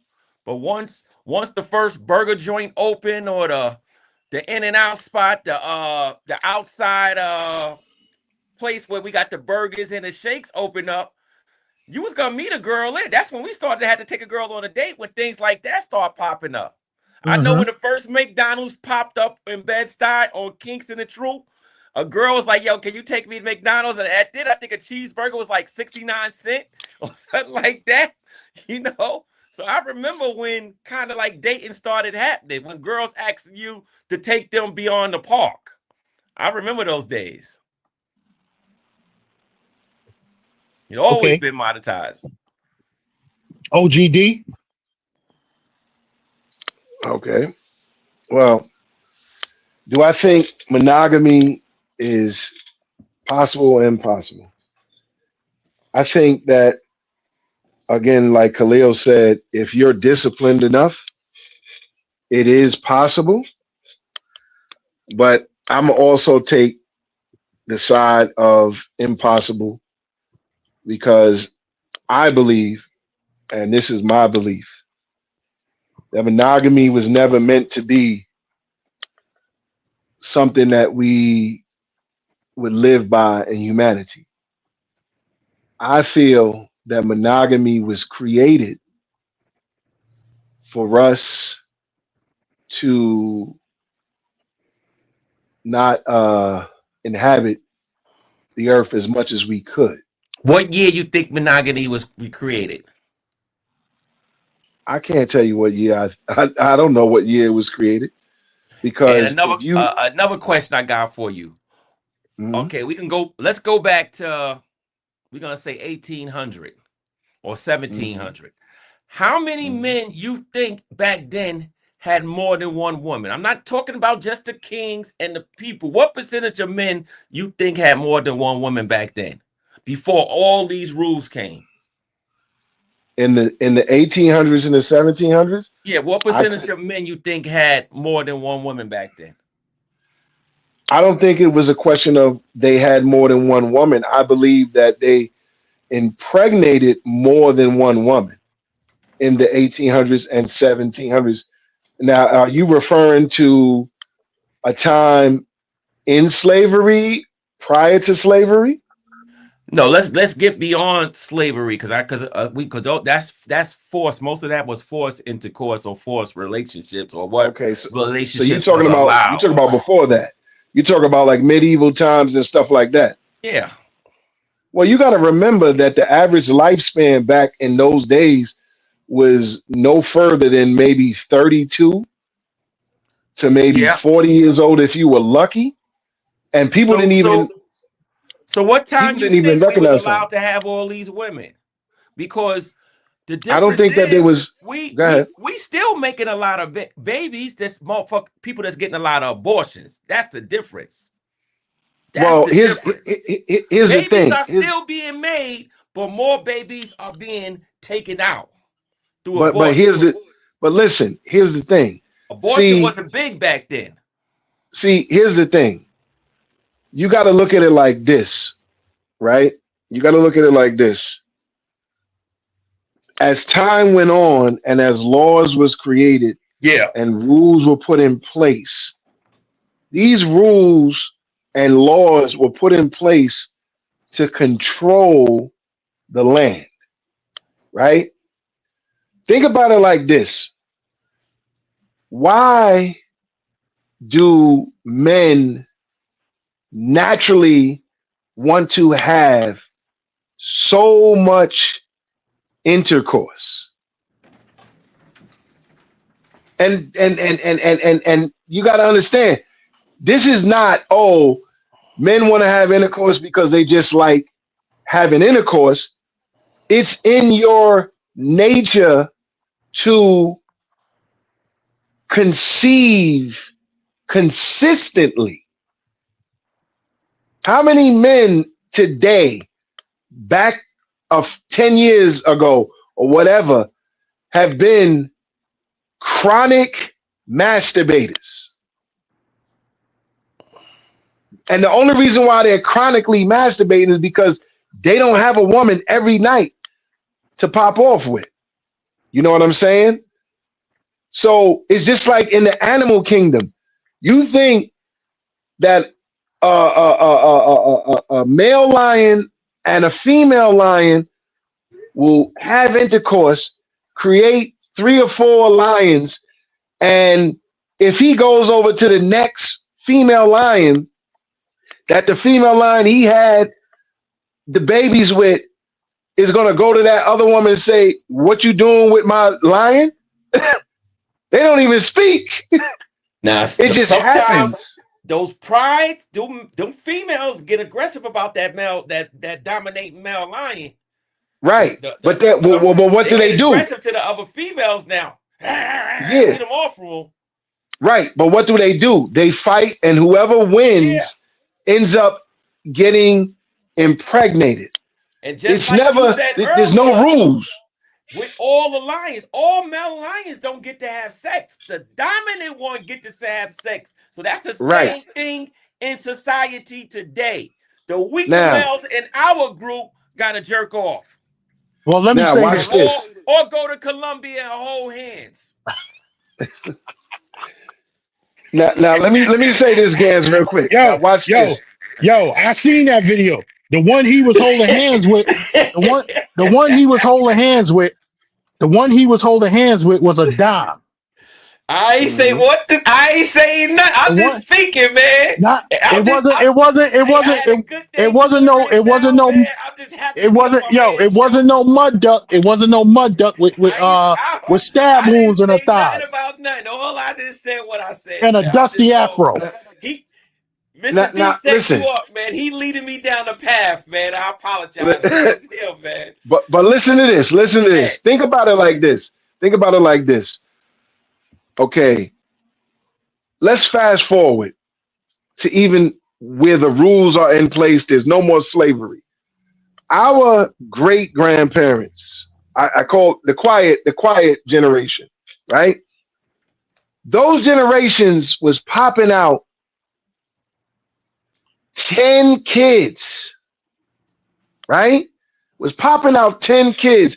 And a lot of times the father would have kids in another town, right? Yeah.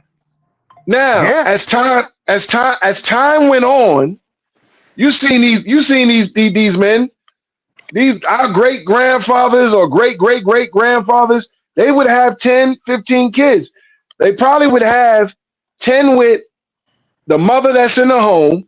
The mother knew that when he went to work for sanitation, post office, whatever, back in those days, he would be on the other side of town and he'll have 4 kids with another woman.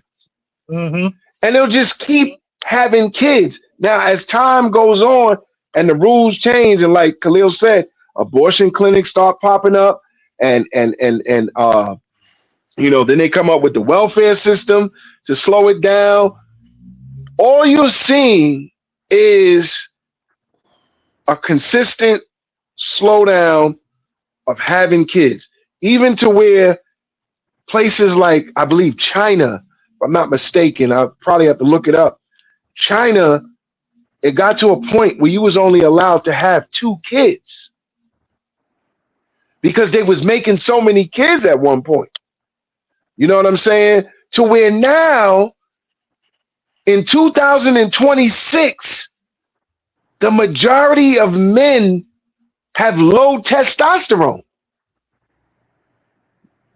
So nobody's not really, you're not really seeing as many pregnant women as you might have saw 10 years ago or 20 years ago. You know what I'm saying? Because in the grand scheme of things, and we hear about this if you go into the conspiracy arena, in the grand scheme of things, what they say, the elites want depopulation, right? So what happened in the 80s? What was it? Crush soda, not Crush. Crush, where they was doing the cyanide, then they did the tropical fantasy, where allegedly it was lowering our sperm count. All these different devices to create us not having more children. When you go back to the times that Khalil was talking about, a lot of kids wasn't even making it out of childbirth. They was having stillbirths. They was dying at the birth table, both the mother and the kids. And like I said, lifespans then was like 32 years of age. Nobody had any concept of time. They were just dying. You know what I'm saying? But to not to go off on a tangent, my point is this, is that it is in man's nature. This is my belief. It is man's human biology not to want to have conquests with all the women he encounters. He doesn't even know that this desire, this natural aspect of him, its purpose is to create babies. Okay, stop right there. I got to stop you right there. Is your plane landed? Absolutely. Okay, Khalil, check it out. Based on what OG Davis just said, his purpose is to have babies. You got dudes over here in this travel sphere purposely going overseas and impregnating women from other countries. Is that a true accusation? Yes. You saying? Yes. Okay. What's the percentage of guys going overseas and doing that? The percentage is very low. The percentage is very low, but still it happens. Are those planned babies or mistake babies? Hold on. No, those are not mistake babies. We got the percentage is even lower when we talk about YouTubers, right? But then you got dudes over there doing it on purpose. That's not on social media. Purposely want to spread their seed, leave a legacy. Oh man. Yeah, but one of the reasons why men are not having a lot of babies in America no more because of the price. Going overseas, yeah, okay, right, a million times cheaper. What Telemae but listen to what you paying a month? Telemae say was paying 5,000 pesos a month. How much is that? How much is that? $100. Yeah, that's about $100. Yeah. Shit, man. I can wipe that ain't nothing. So I can make about 10 kids out there then. Absolutely. 5,000 pesos. Mm-hmm. That's not even 100. That's like $85. Yeah, it's less than 100. Listen, I haven't been to DR in a while, so I don't know what the conversion rate is. But the last time I was there, 5,000 was around $80. Between 80 and 100. That's what I heard the conversation he had one time, because he said the girl took him to court and all he got to give us 5,000 pesos. I was like, I didn't know what that was. I said that don't sound like a lie. I didn't do the conversion rate on it. I just said that was cheap. I know somebody from 10 years ago that had a baby out there that was paying less than that. He had to pay the child support. That shit was like $10 a month. I'm pretty sure them numbers have went up since then. But like I said, that was like 10 years ago. And I hope the dudes that is having the babies, they doing the right thing by them, even though they overseas, putting them in private school, set them up in a better apartment situation and stuff like that, and making sure they good. I hope they doing that, and give them the citizenship for they can have the option to come to America. Well, you give the child that. Yeah, give the child that. I ain't talking about the child mother. I'm talking about the baby. For when he knows he or she gets 18, they could go to America if they want to make. Well, I think the child automatically gets that, doesn't he? No, you got to go down there and take a blood test. It's a whole lot of stuff you got to do. Right. I mean, yeah, you got to. The only way the child gets that automatically is if the child was born on American soil. Yes. The benefit for you as an individual is the child allows you to gain citizenship where the child is born. So if the child is born in DR, you can become a Dominican Republic citizen based off of that. Some countries you have to marry the mother, but most countries you don't have to marry the mother. The baby gives you the access to become a citizen. Oh, really? So that's excellent. Yes. Oh, really? Mm-hmm. Yeah. So no wonder these dudes is running over there making all these babies. Talking about they like it. I think because it's cheap. That's the only reason I think, because when you think about a baby here, you think about all the money you got to pay, especially when with them. You think about the child support. You think about all that pressure. You somewhere in DR or Colombia, it's no pressure really. Right. Mm-hmm. And especially if you're a sucker, you could get up and skate and be gone. And the woman will never know who you really are. Because most people don't give their real names out there. Only time a guy give their real name is when they fall in love with that chick and they seen that chick more than 5 or 10 times. Then they start giving the real information. There's a catch to that, Khalil. There's a catch. There's a digital footprint. Everybody's sharing WhatsApp numbers. She got your WhatsApp number, she can find you. And you could delete all that. You and I know that all that stuff could be going real fast. Not that fast. You could get rid of it. You could get rid of that. You could delete the messages, but if she has your number, you telling me you don't know no guy that got away with leaving a baby out there? Oh, it's plenty. I know you know guys, because y'all just don't call them out like y'all should.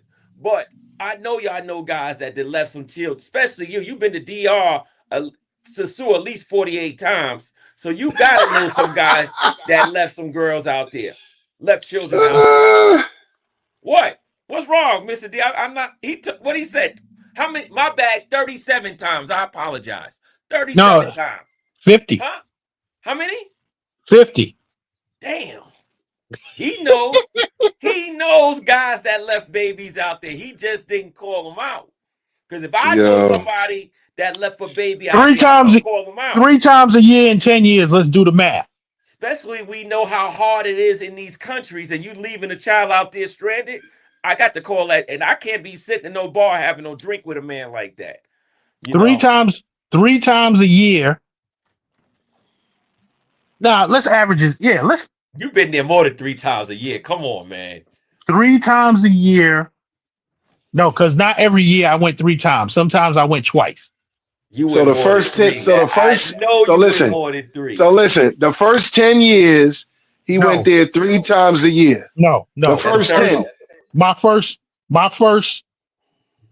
3 years, I definitely went 3 times a year. Yeah. And then I slowed down because in 2015, I don't think I went at all. If in 2015, if I did go in 2015, I went 1 time because what happened in 2015, I got hurt on the job twice. I knew it was an injury. I was gonna say that shit. I knew it was a goddamn injury. Right.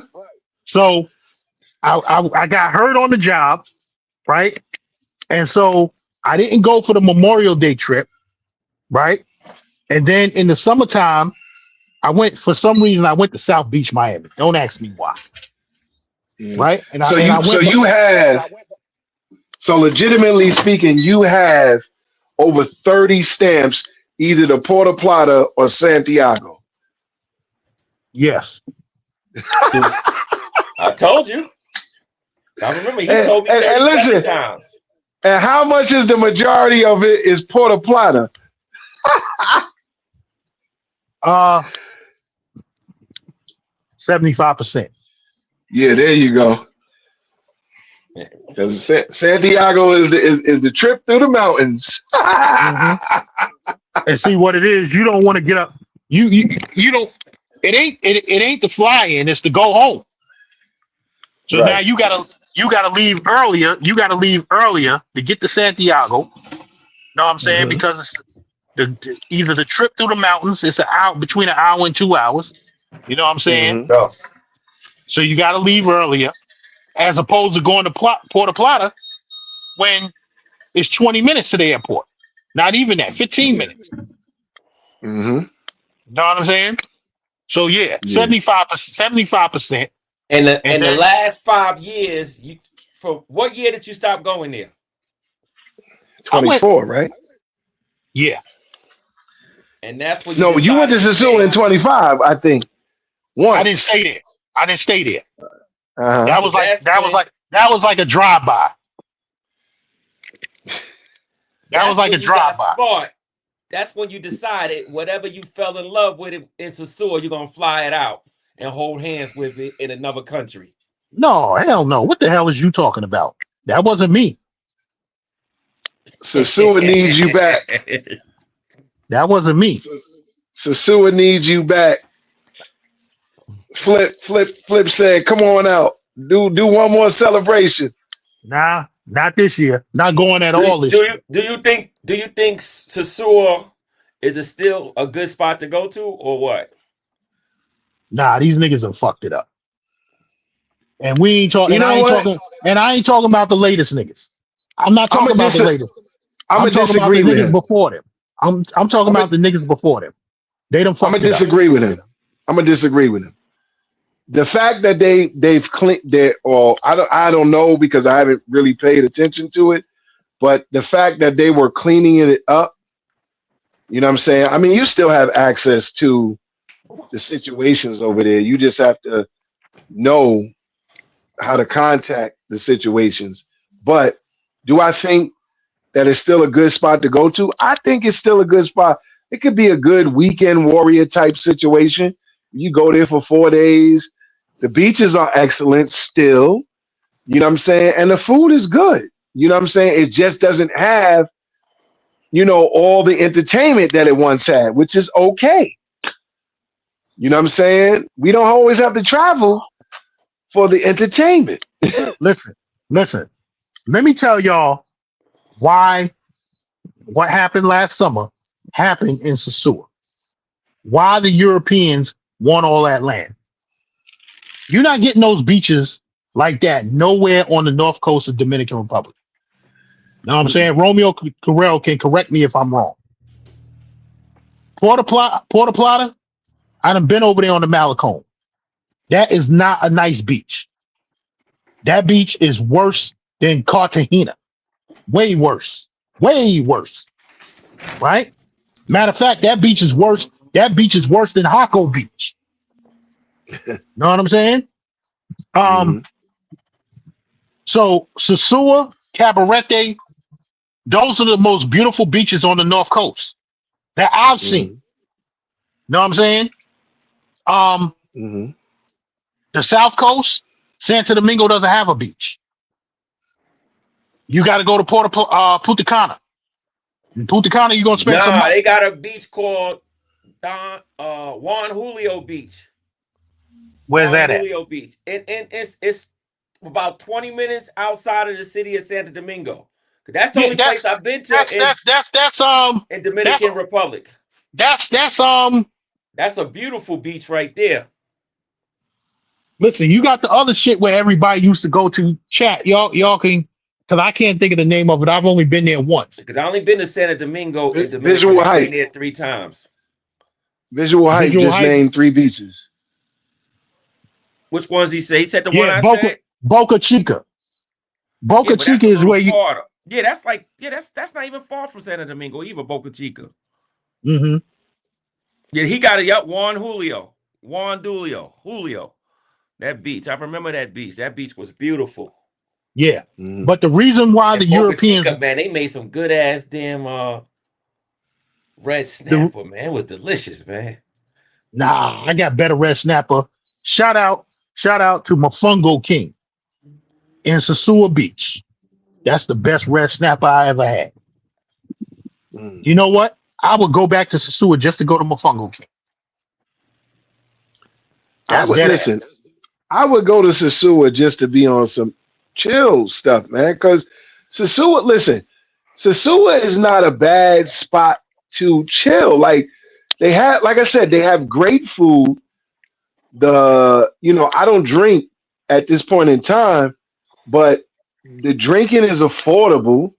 You know what I'm saying? And they have nice beaches with good food on the beaches. Like the problem is people is only looking at Sosua with a one-track mind.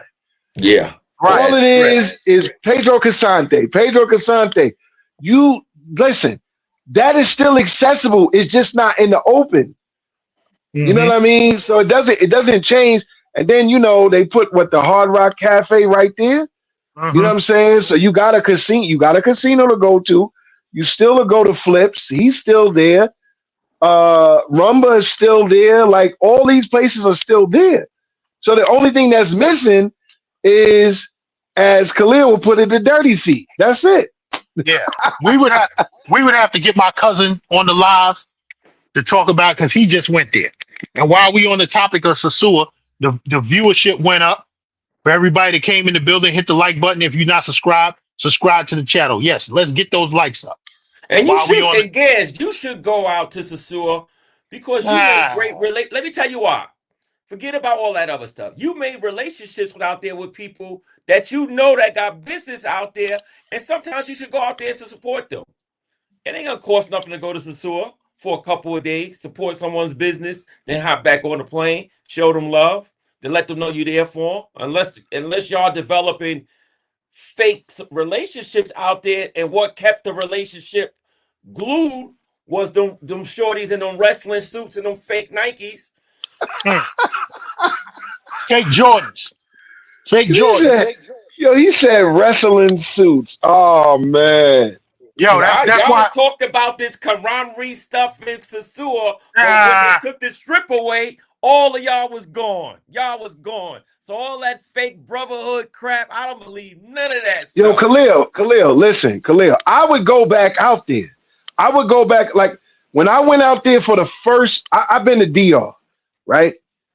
But I went to Punta Cana back in 2012 Yeah. when they was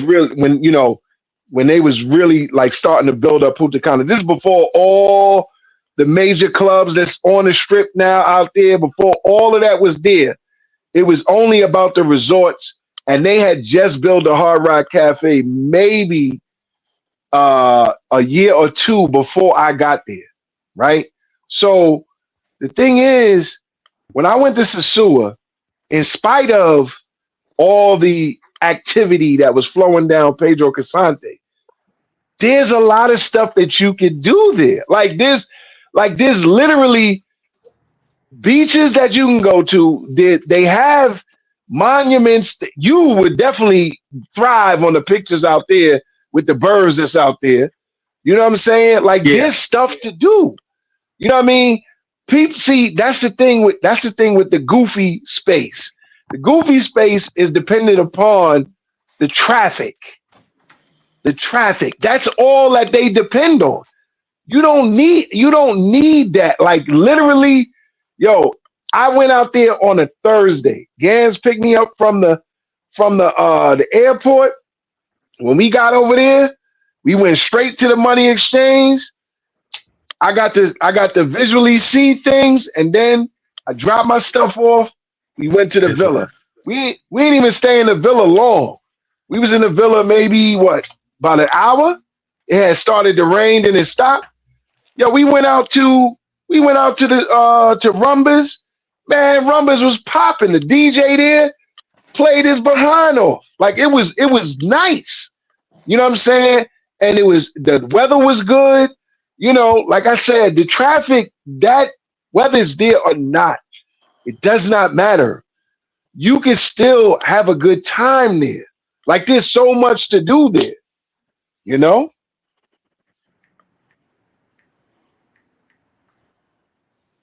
Yo, go ahead. I'm looking something up because we're going to head to the next topic. That's all I was so saying. Where's there. that brotherhood? That brotherhood y'all was talking about, y'all all should still be out there at least once a year. A trip to Sasua costs about what? With the hotel and everything from New York City? What, about $800, if that? Not where I stay. Well, where he stayed different. His bill, and they bought pizza, as V Swells would say. To be honest, the trip, depending on the flight, where you fly into, because you gotta roll the dice for it. You're probably spending anywhere from, I'm gonna say as low as $300 to $400 if it's that low, and you could get Airbnb for 4 days for like $200 if you're looking for something that's not crappy. That's not. Or you That's can not stay at the bad. hotel. So you're talking like $600 just on flight and Airbnb. So once you finish with that, you carrying maybe $500-600 with you, and you probably won't even end up spending that unless you hit up your contacts. Because most of those places, how much are you spending? How much are You got cut off. OGD, you still there? Khalil, you can hear me? Yeah, I can hear you well. Okay, Can you hear me? cut off. Yeah, we can hear you now. Yeah, most likely you're spending about average meal like $15. Mm-hmm. You know what I'm saying? Like a good meal. But if you're getting like a cheap meal, you spending like maybe $7 to $10. That's like, and most people don't eat all day. So if you eating like twice a day, that's $25 a day. And the beach don't cost you shit. Mm-hmm. Well, OGD, you see how we do it. Right. Y'all, I see how y'all do it. Ball, what is it? Belly full, balls empty, right? all the time. Yep. Mm-hmm. All the time. Yep. Emphasis on the belly full, because we hire the cooks. We go food shopping, so we don't gotta go out to the restaurants. Yo, we don't never go out. We go out for breakfast. Maybe if we there for 10, 15 days, we might go to Bailey's for breakfast maybe twice. You know what I'm I went saying? to Bailey's for breakfast every day. Not Bailey's. I went to Rumba. Oh, okay. And one day I went to Flips. So the three full days that I was there, I went to Rumba's twice, and I went to Flips once for breakfast. Mm-hmm. You spread the money around. Yeah. Mm-hmm. Yo, you want to know what's crazy? One year we went down there, right? And we bought down there a 5-pound bag of grits. For real? Yes. Right? We brought a 5-pound bag of grits. OGD. Yeah. We showed Esther and Yossi how to cook it. Yeah. Right? Yo, when we came back, why the supermarket had Quaker grits in the supermarket? Yeah, because they know. Yeah.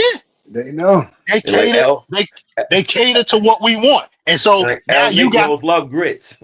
So now you got Flip. He serves grits in his restaurant. Mm-hmm. I had him. The other dude, the other restaurant, Wings and Waffles, he serves grits. Mm-hmm. Know what I'm saying? Yo, y'all keep it going for a second. I'm gonna be back. Yeah. Yeah. So I honestly think. Go ahead. Talk about me while I'm gone. Yeah, we're gonna do that. I honestly think that Sosua is a good place to go to, minus all the other aspects. I mean, I get it. You know what I'm saying? Y'all want to go there. There's nothing wrong with having a recreational fun. You know what I mean? Yeah. But that see the way I look at that, Khalil, for me, I look at that as like going to a restaurant. Yeah. You know what I'm saying? Like, I want to go, like, there's a restaurant in Columbia on the strip on Calle 10 that served tomahawk steaks, right? And that meal for the tomahawk steak is like $15. Damn. Now, you see how big a tomahawk steak? That's $175, $200 here. Yeah. You know what I'm saying? So when I think about the recreation, I'm like, all right, yeah. You know what I'm saying? I can go to the store. I can get me, some brown chocolate, maybe some white chocolate. Yeah, that's just a bonus of the trip. Right. And then guess what? After I get all that, I done ate the meal. I done paid the waitress. And guess what? The waitress gets a tip and she gone. And that's it. I'm good. We don't got to do all the other stuff. Oh, I need a tour guide for overnight views and all. No, I don't need all that. Because I like to sleep in my bed by myself. I like to have the whole entire bed. You know what I'm saying? The problem is a lot of these guys want to feel love that they're not feeling in the States. So they get delusional and do that and do the overnight stay. Yeah. Laying down with a stranger. Right. Overnight. You like here, this is the thing that kills me about it. Let me take that word back. Throw that back in the universe. I don't mean to say that. This is the thing that makes me laugh about that whole situation. Like, yo, if you know the person and you've been dealing with the person for some years, that's fine. But you go there, you meet someone that you ain't never seen prior to this trip, and all of a sudden, let's go camping overnight. I don't know this person at all. I don't know how they sleep like that. Right. And I mean, they sleep comfortably. They do their little drinking, get twisted, play some cards, and then fall asleep. Like, yo, this is a friend of yours that you know for 30 years. Nah, B. Let me tell you something. When I go to listen, I've been to Cali, Colombia, right? Cali, Colombia, I love it because it's not exaggerated tourism. You know what I'm saying? Like Cali, Colombia is like the second least visited borough, whatever that may be, whether it's Staten Island or the Bronx, in New York City. Cali, Colombia is like that. It's like the forgotten town. Right. Even though Cali, Colombia is famous for all the stuff that was happening during the time of Pablo and them, you know what I'm saying? Cali, Colombia is like the one place that people are not going to talk about until, until Buck Travel, I agree with you, until the Petronio Alvarez thing comes up in August, and in December, they have the Salsa Festival, which is sort of like their carnival because they are, they're like the known place for salsa. But anyway, Cali, Colombia, to me, because of that reason, that is so quiet and it's not exaggerated with that tourism, that's the number one reason why I like it. Because I like to go somewhere and enjoy vacation. Vacation is away from the norm. You know what I'm saying? But over there, what do people look for? Oh, well, this is like Medellin. Can we go to Calle 10 and Park in Years? No, it's not like that. Even though they do have a very tiny 2-block radius of what you're looking for. But I'm like, yo, I don't know these people. So then I go to the Casa, aka the massage parlor. And on the back end, pause, I'll tell you what it costs me for the massage parlor and what I get in the massage parlor. That's my thing. Because I don't know these people. I like to do it. I'll do it that way because it's safer. Yeah, because let me tell you something. It's a controlled environment. And listen, and the strip club. Yeah. Those are the two places that you can go to. None of these people are willing to risk their name to do some bullshit. Of their establishment. Exactly. Yeah, I want to make that spot hot because directly, something happened to me inside here. They don't want that. It's on the popping. They don't want that. They don't want that. It was here. It was them. They don't want that. They don't want that. Now, that's what I do. But all that other stuff, going sleeping and stuff. I said, these dudes are really lonely and desperate. I feel sorry for them. It's just loneliness, that's all. Because the guys leave the states, don't get no love. I feel sorry for the brothers that going through that, man. And then they get fake love there, and it feels real to them. You gotta just.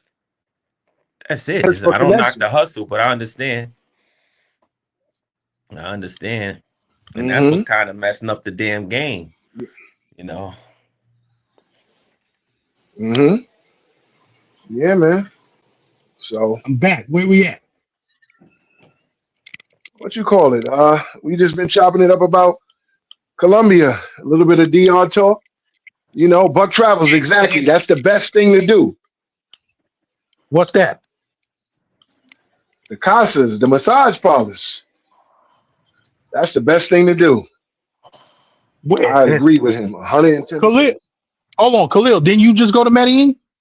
No. It's postponed till June because I'm going with my friend from Long Island Railroad. I gotta wait till he's ready.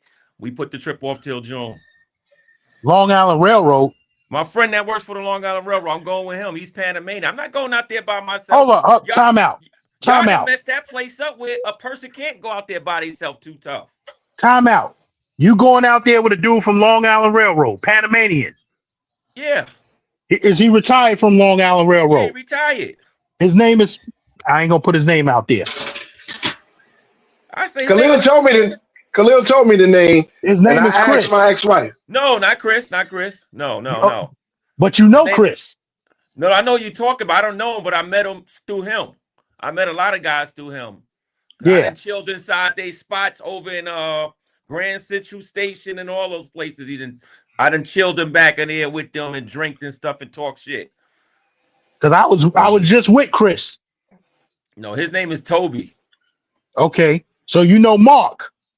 No, I just know him, but I seen a lot of these guys because he brought me around them. I know You him because you ain't plenty know of times Mark? I didn't met him at his West Side yard or the other yard in Long Island, and I chilled with there. He'd be like, "Yo, this is my buddy. We fought in Iraq together. He worked for the Post. You know what I mean?"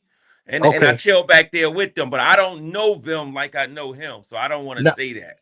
But Mark Yo, I Gans. remember a few. There's so Mark used many to guys own I met through there. Mark used to own Headhunters Barbershop on Bedford and Lexington. And Mark worked for Long Island Railroad? Yeah. And you said the guy Chris. You know Chris. Chris.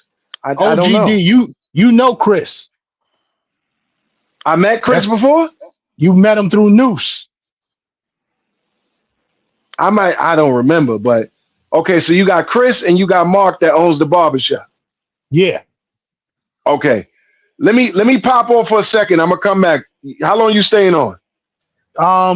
We're gonna rock for another half an hour. Because I want to get to All this. right, I want to get to this United Airlines pilot. We're gonna cover that real quick. Okay, I'm gonna pop back on. Yeah, I'm gonna All stay right, on for 10 more minutes because I gotta pay these damn bills. It's the first of the month. Yeah. So I'm gonna jump. We're gonna jump into this United Airlines duel real quick. All right, let me see You know what I'm that. saying? Oh, you didn't hear about it? Nah. Okay.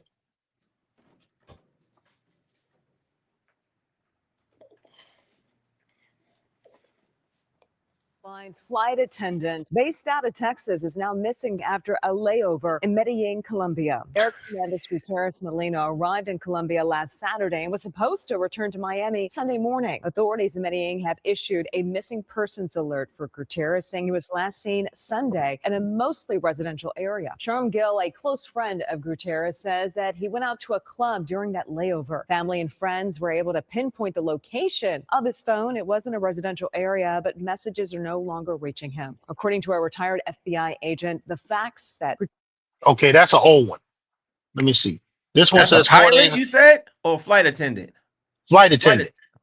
Here's the Tonight, a newest. sad update in the search for an American Airlines flight attendant who went Oh. missing in Colombia. Officials in Medellin say they believe they found the body of... Hold on. That's the wrong one.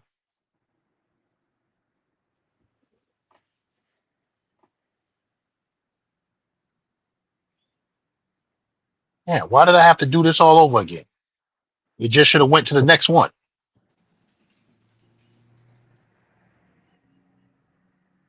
Eric Fernando Gutierrez Molina. He was last seen out with co-workers before leaving with other people. Officials say the strangers last seen with him had a history of theft and using a sedative drug. Tonight, a sad update in the search for an American Airlines flight attendant who went missing in Colombia. Officials in Medellin say they believe they found the body of Eric Fernando Gutierrez Molina. He was last seen out with co-workers before leaving with other people. Officials say the strangers last seen with him had a history of theft and using a sedative drug. Okay. Now Buck Travel said the club he went to was an LGBT club. That's what I heard. And I also heard that some people he was with might have set him up. Allegedly.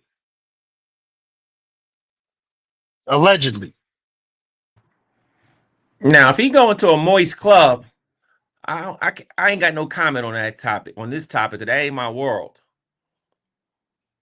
If he had a moist ass club, I ain't got no topic. I can't give you no comment because I don't know what goes on in that world. Yeah, but he left with some women. Oh, so he wasn't in the LPG club then? No, they said he was in an LGBT. But maybe he went to the wrong club. You don't know. He was in an alphabet group club, right? But they was And going he to an left with after real party. women? Yeah. Let me see if women? hold on. Let me get the whole story from DC Born Rob. Because these other dudes ain't giving the whole story. Let me get the whole story.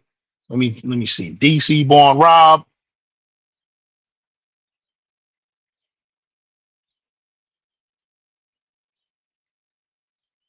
Let's see.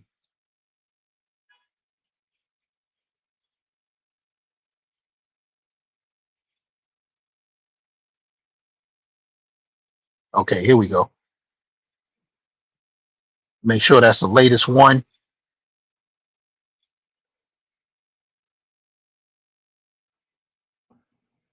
Make sure that's the latest one.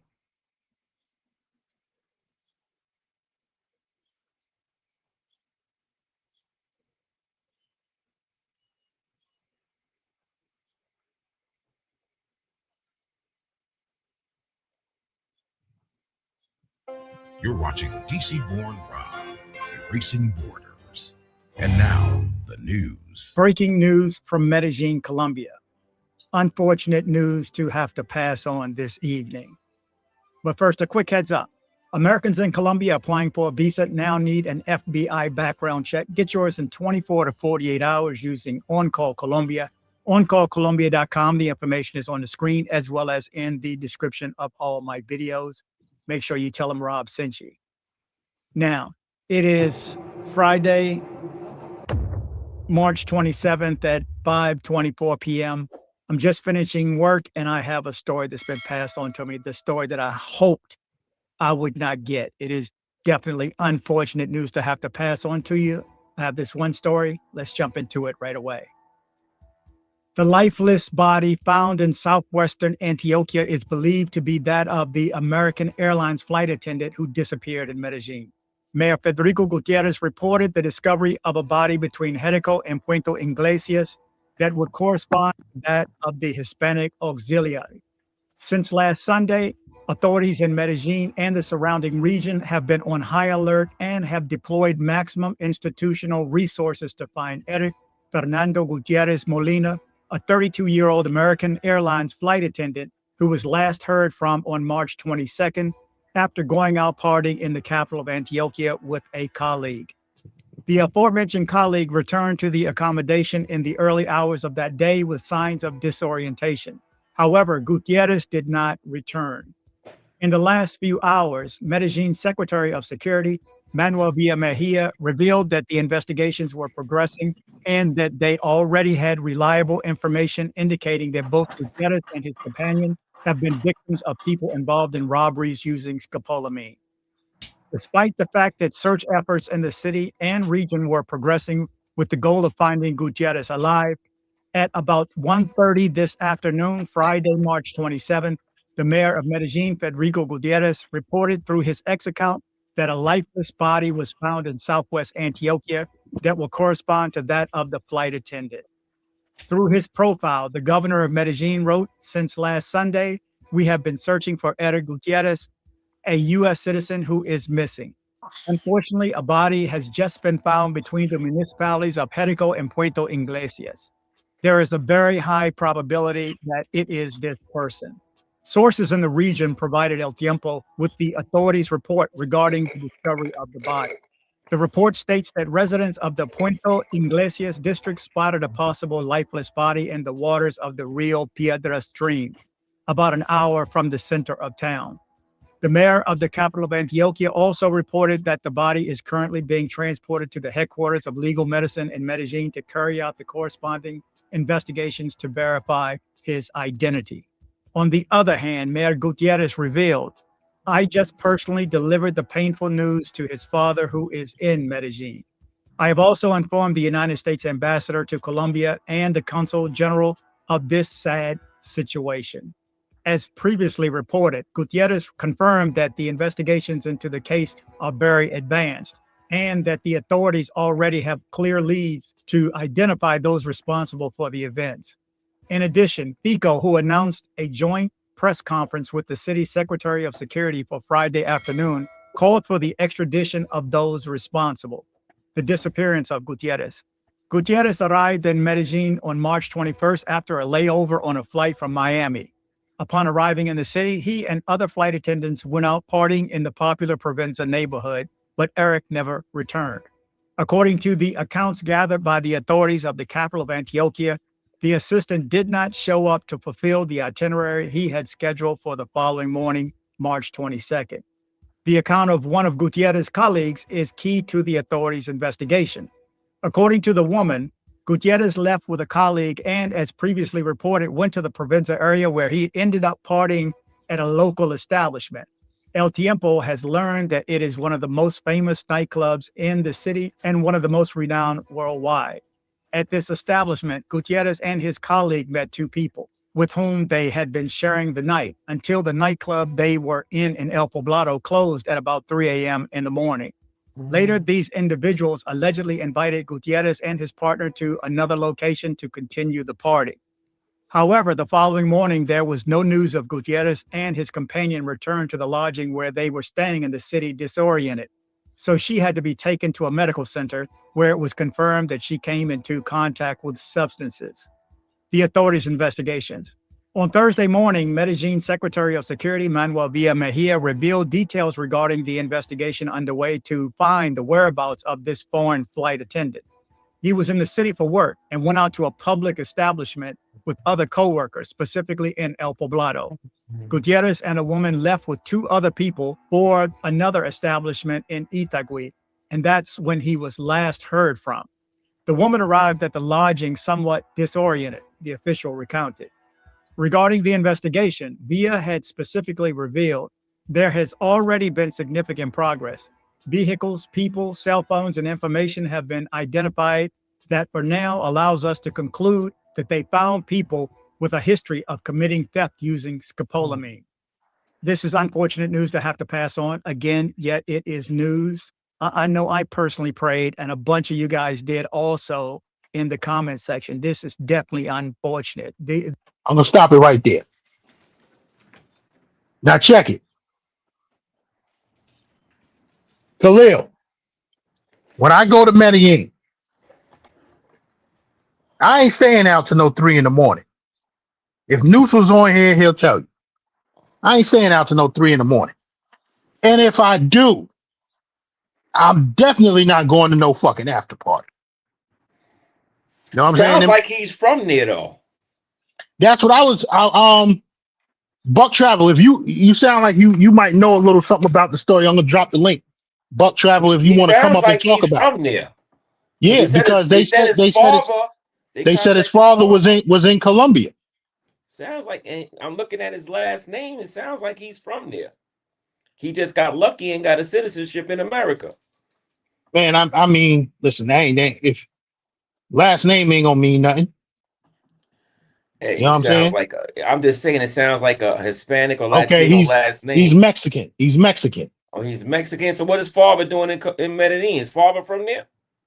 I don't know. I don't know. It's more to that story we probably don't know about.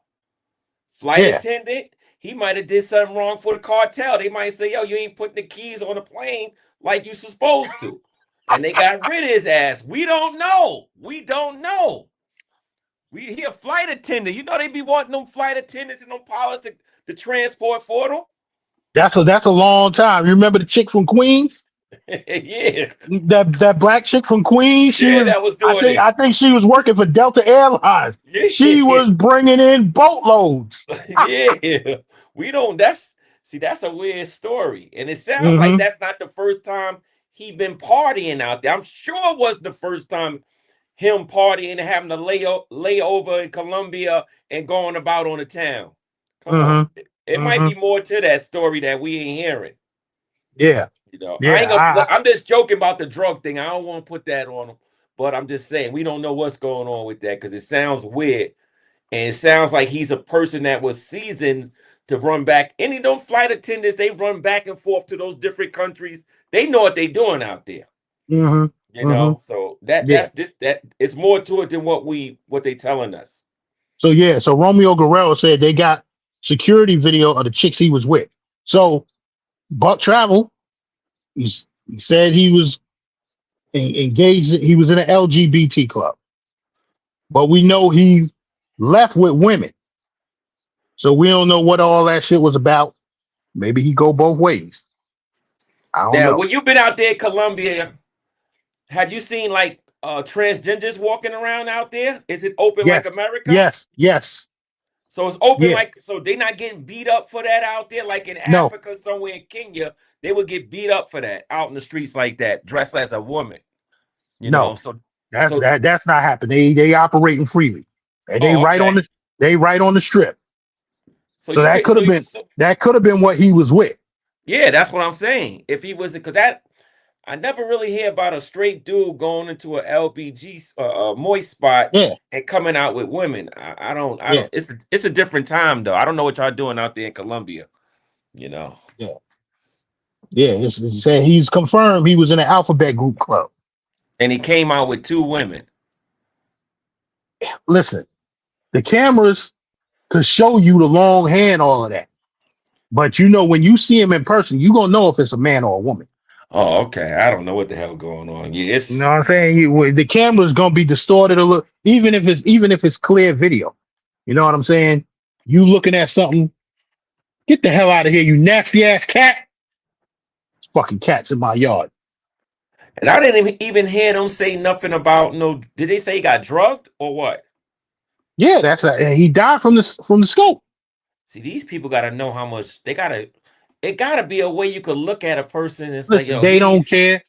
he's Hey. 6'5". He got to.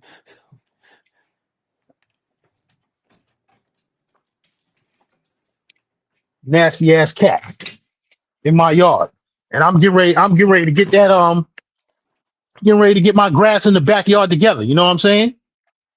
Yeah, it's about to be warm. I didn't Nah, seeded it's gonna. my grass. I'm about to Yeah, weed and feed it. I'm about to I done did. weed and feed it this Sunday, getting everything ready. Nah, I done did the front. I just got to do the back. I'm gonna weed and feed. Soon as I shut this live off, I'm gonna put the weed and feed down in the back, and I done put the fertilizer down already. About And to be after the return of backyard life. That's yeah, all I'm waiting on. but yeah, back to the topic. Like I said, you could see.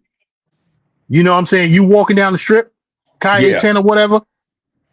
You see them he she's walking down the block. I thought you couldn't do that out there. That's what I thought. I thought you couldn't do that out there. Nah, they out there. They not out there heavy, but they out there. You know what I'm saying? So It's not like no Thailand or nothing like that where they got a strip and stuff like that for them. yeah, and they keep asking me, am I going to Thailand? Man, listen. You been over there? Nah, I ain't never had no interest to go there. Me neither. I think First the of all, furthest I go is the African countries, and that's a long ride. That's the first furthest I go. first of all, I ain't into that type of woman. Yeah. That's number one. Now, if I'm going, if I go over there, it's gonna be for tourist shit. I'm That's gonna what be I in gotta full. go there for, and that other part would be a bonus. But it Yeah, gotta be. It gotta be lined up for tourist stuff where I could definitely use this. If I'm gonna travel that far, Gans, you gotta line me up with some great tourism where I'm gonna get some good pictures of some wildlife. Especially that's it. This gonna be the number one thing, and everything else gonna be a bonus. If I can't do that, going how many miles they say? What's that? 22 hours? 24. If I go 20, I gotta come back with some dope ass pictures of wildlife. If I go out there, I was watching Greg Adams the other day. He's over there. I forgot what country he's in right now, but he's on that side of the world. He done went to Thailand. He done went to Vietnam. I think he might be in Malaysia. And now the he said, Vietnam thing I'm interested in, because I just want to see where the Vietnam veterans fought at. I want to see some of that stuff. Like, I want to get that tour right there. I want to see the war. I want to see some of the battlegrounds. I want to feel what they felt going into that jungle and fighting like that. I want to see some of that and hear some of the stories. I'll go there for that, you know. Okay. And I heard they got good food, and then the other thing is just a bonus. But that ain't gonna be the first thing on my mind. Hell no. Nah. I'm sure I could find a Vietnamese spot somewhere in New York City and get some Vietnamese poontang. I'm sure they got a spot somewhere out there. You know, New York City got everything.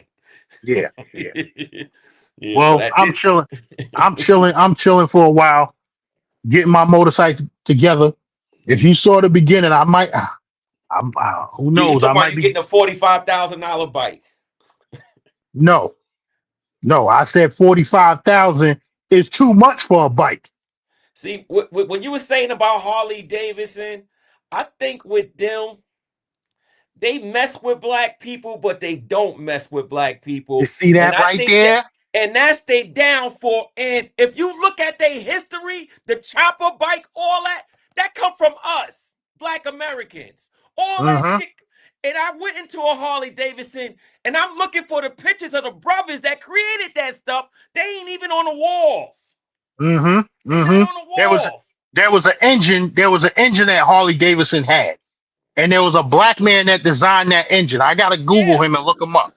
And You know what I'm with the saying? chopper stuff and all that. Yeah. I had all the history. I got it. I just gotta find it. Well, them chopper bikes are custom made. Harley don't It sell. was a black dude that made the first one. It was for that movie.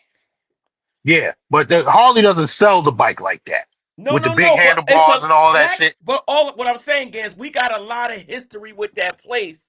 If they would put it on display and let they know they mess with us, they like treating us like stepbrothers, man, like a stepson to me. And a lot of y'all brothers still gravitate to that. I would never buy nothing from Harley-Davidson. That's the reason right here why I rock Indian. See, I don't know their culture. Do they mess with us? Do they really rock with us? Like in fronting, like telling us to go through the back door? They ain't doing that. Listen, I ain't never heard of nothing like that. No, when I say that, that's how Harley treat us. To go through the back door, because they ain't really rocking with black people like that. You know what I'm saying? Yeah. I don't mean they literally having us go through the back door, but they giving us back door treatment right in our faces. Right. You know? But see, now listen. If I was to get this Harley that I'm talking about, this particular Harley-Davidson. The one for 45 grand. Yes. I'm going to knock all the emblems off the bike. I'm going to take all the Harley emblems off the bike. So bike is going to know it's a Harley. You know what I'm saying? And I'm going to deck that bike out and customize it to where, like, shout out to my man. You don't need no customizing, but a loud pipe or something. No, listen, it doesn't need customizing. But when I talk about customizing, I'm knocking all the emblems off. I'm gonna put some decals on. It ain't gonna cost a whole lot of money. Of course, I'm changing the handlebars. I need my handlebars up like this. Oh, okay. I need my handlebars up like this just because of the simple fact I got a torn rotator cuff. So that actually helps me to ride the motorcycle. The low handlebars, it kind of messes with my shoulder. You know what I'm saying? Yeah. So yeah, I'm gonna do that bike up, and shout out to Meatloaf. We know that Meatloaf, all his customized bikes are Harleys, but the average person just looking at the motorcycle couldn't tell it's a Harley. You know what I'm saying? Because it's a complete customized bike. Yeah, he changed all the parts, every part. He changed everything. You know what I'm saying? Let me see if I can pull him up real quick. Everybody knows I show Meatloaf on here, but I'm gonna show one of his motorcycles.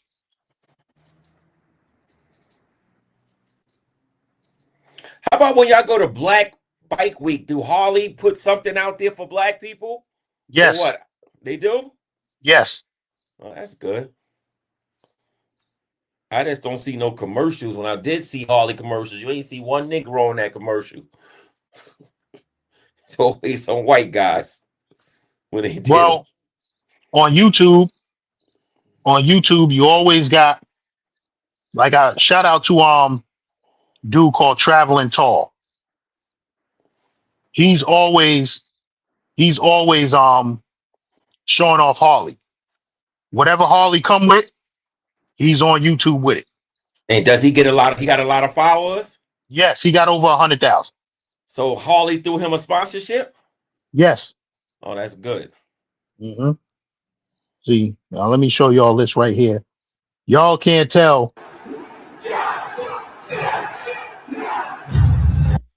Wait, hold on. Let me see. That's I want to show something of the bike in motion.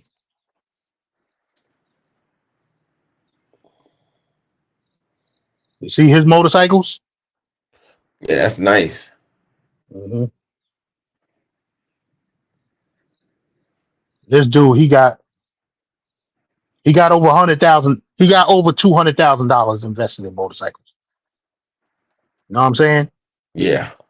You see the truck back there? It says Rock Boy Motorcycles. Yeah. That's his truck. He puts that bike in competition. You know what I'm saying? He got his own truck and trailers and all of that shit. This is a whole lifestyle for him. And when I say lifestyle, I mean all year round.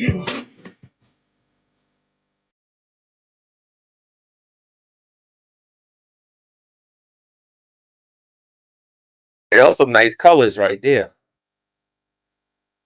I'm gonna get. Know how I got introduced to him through one of those web YouTube series.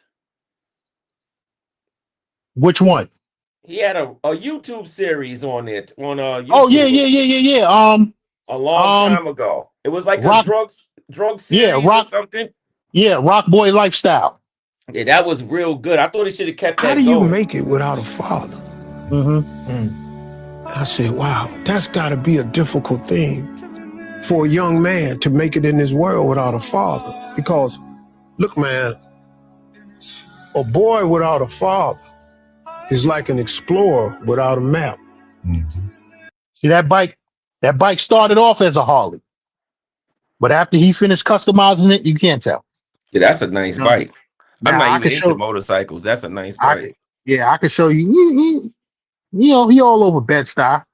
He originally from East New York, but he all over Bed-Stuy. He got the barber. Yeah, he got the barber. He cut my hair one time and threw some Beijing on me. I'm like, what the fuck? I don't do that, man. I don't need. I'm like, yo.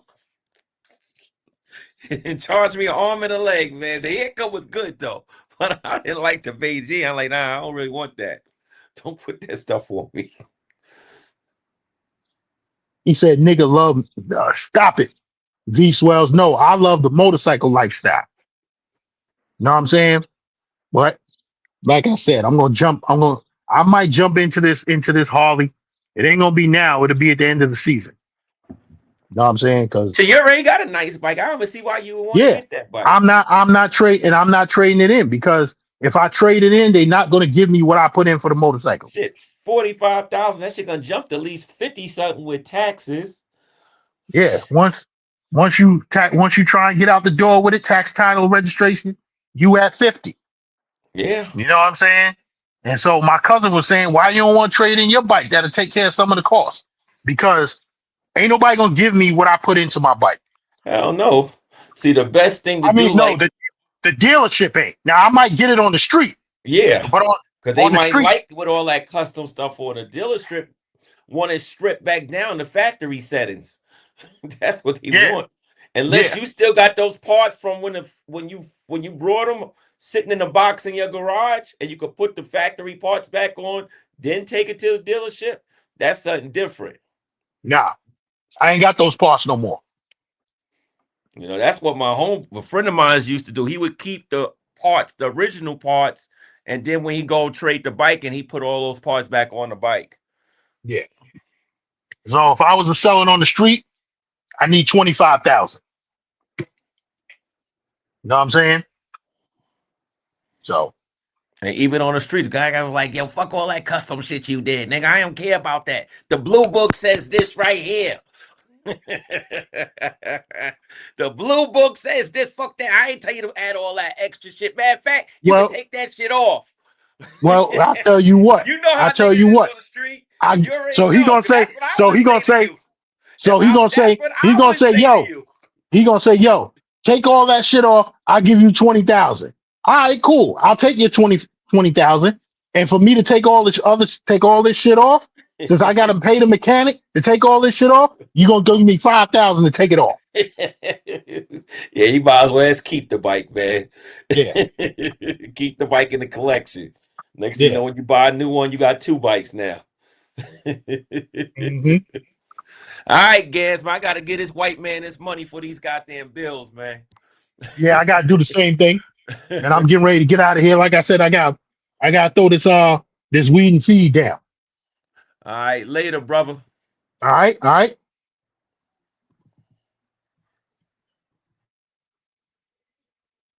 So yeah, that's what it is. Shout out to the 33 people in the building. Hit that motherfucking like button. It's the Gangster Lifestyle. Yo, we get another good one. We rocked on. Damn, 3 hours and 15 minutes. Shout out to my man G. He was like, damn, Gans, you going 3 hours? I said, yo, I see dudes going longer than that. What the fuck y'all doing on YouTube for fucking 8 and 11 hours? What the fuck is y'all talking about? I have no clue. Know what I'm saying? But listen, it is what it is. You rocking with the Gangster Lifestyle. Like I said, we went for 3 hours and 15 minutes. I'm going to shut it down. I want to thank OG Davis. I want to thank Khalil Backyard Life and everybody in the chat, everybody that hit the like button, everybody that subscribed to the channel. If you haven't, please do so. And if you haven't hit the like button on the exit. It's Big Gans. You rocking with the Gangster Lifestyle. Yo, I'm out.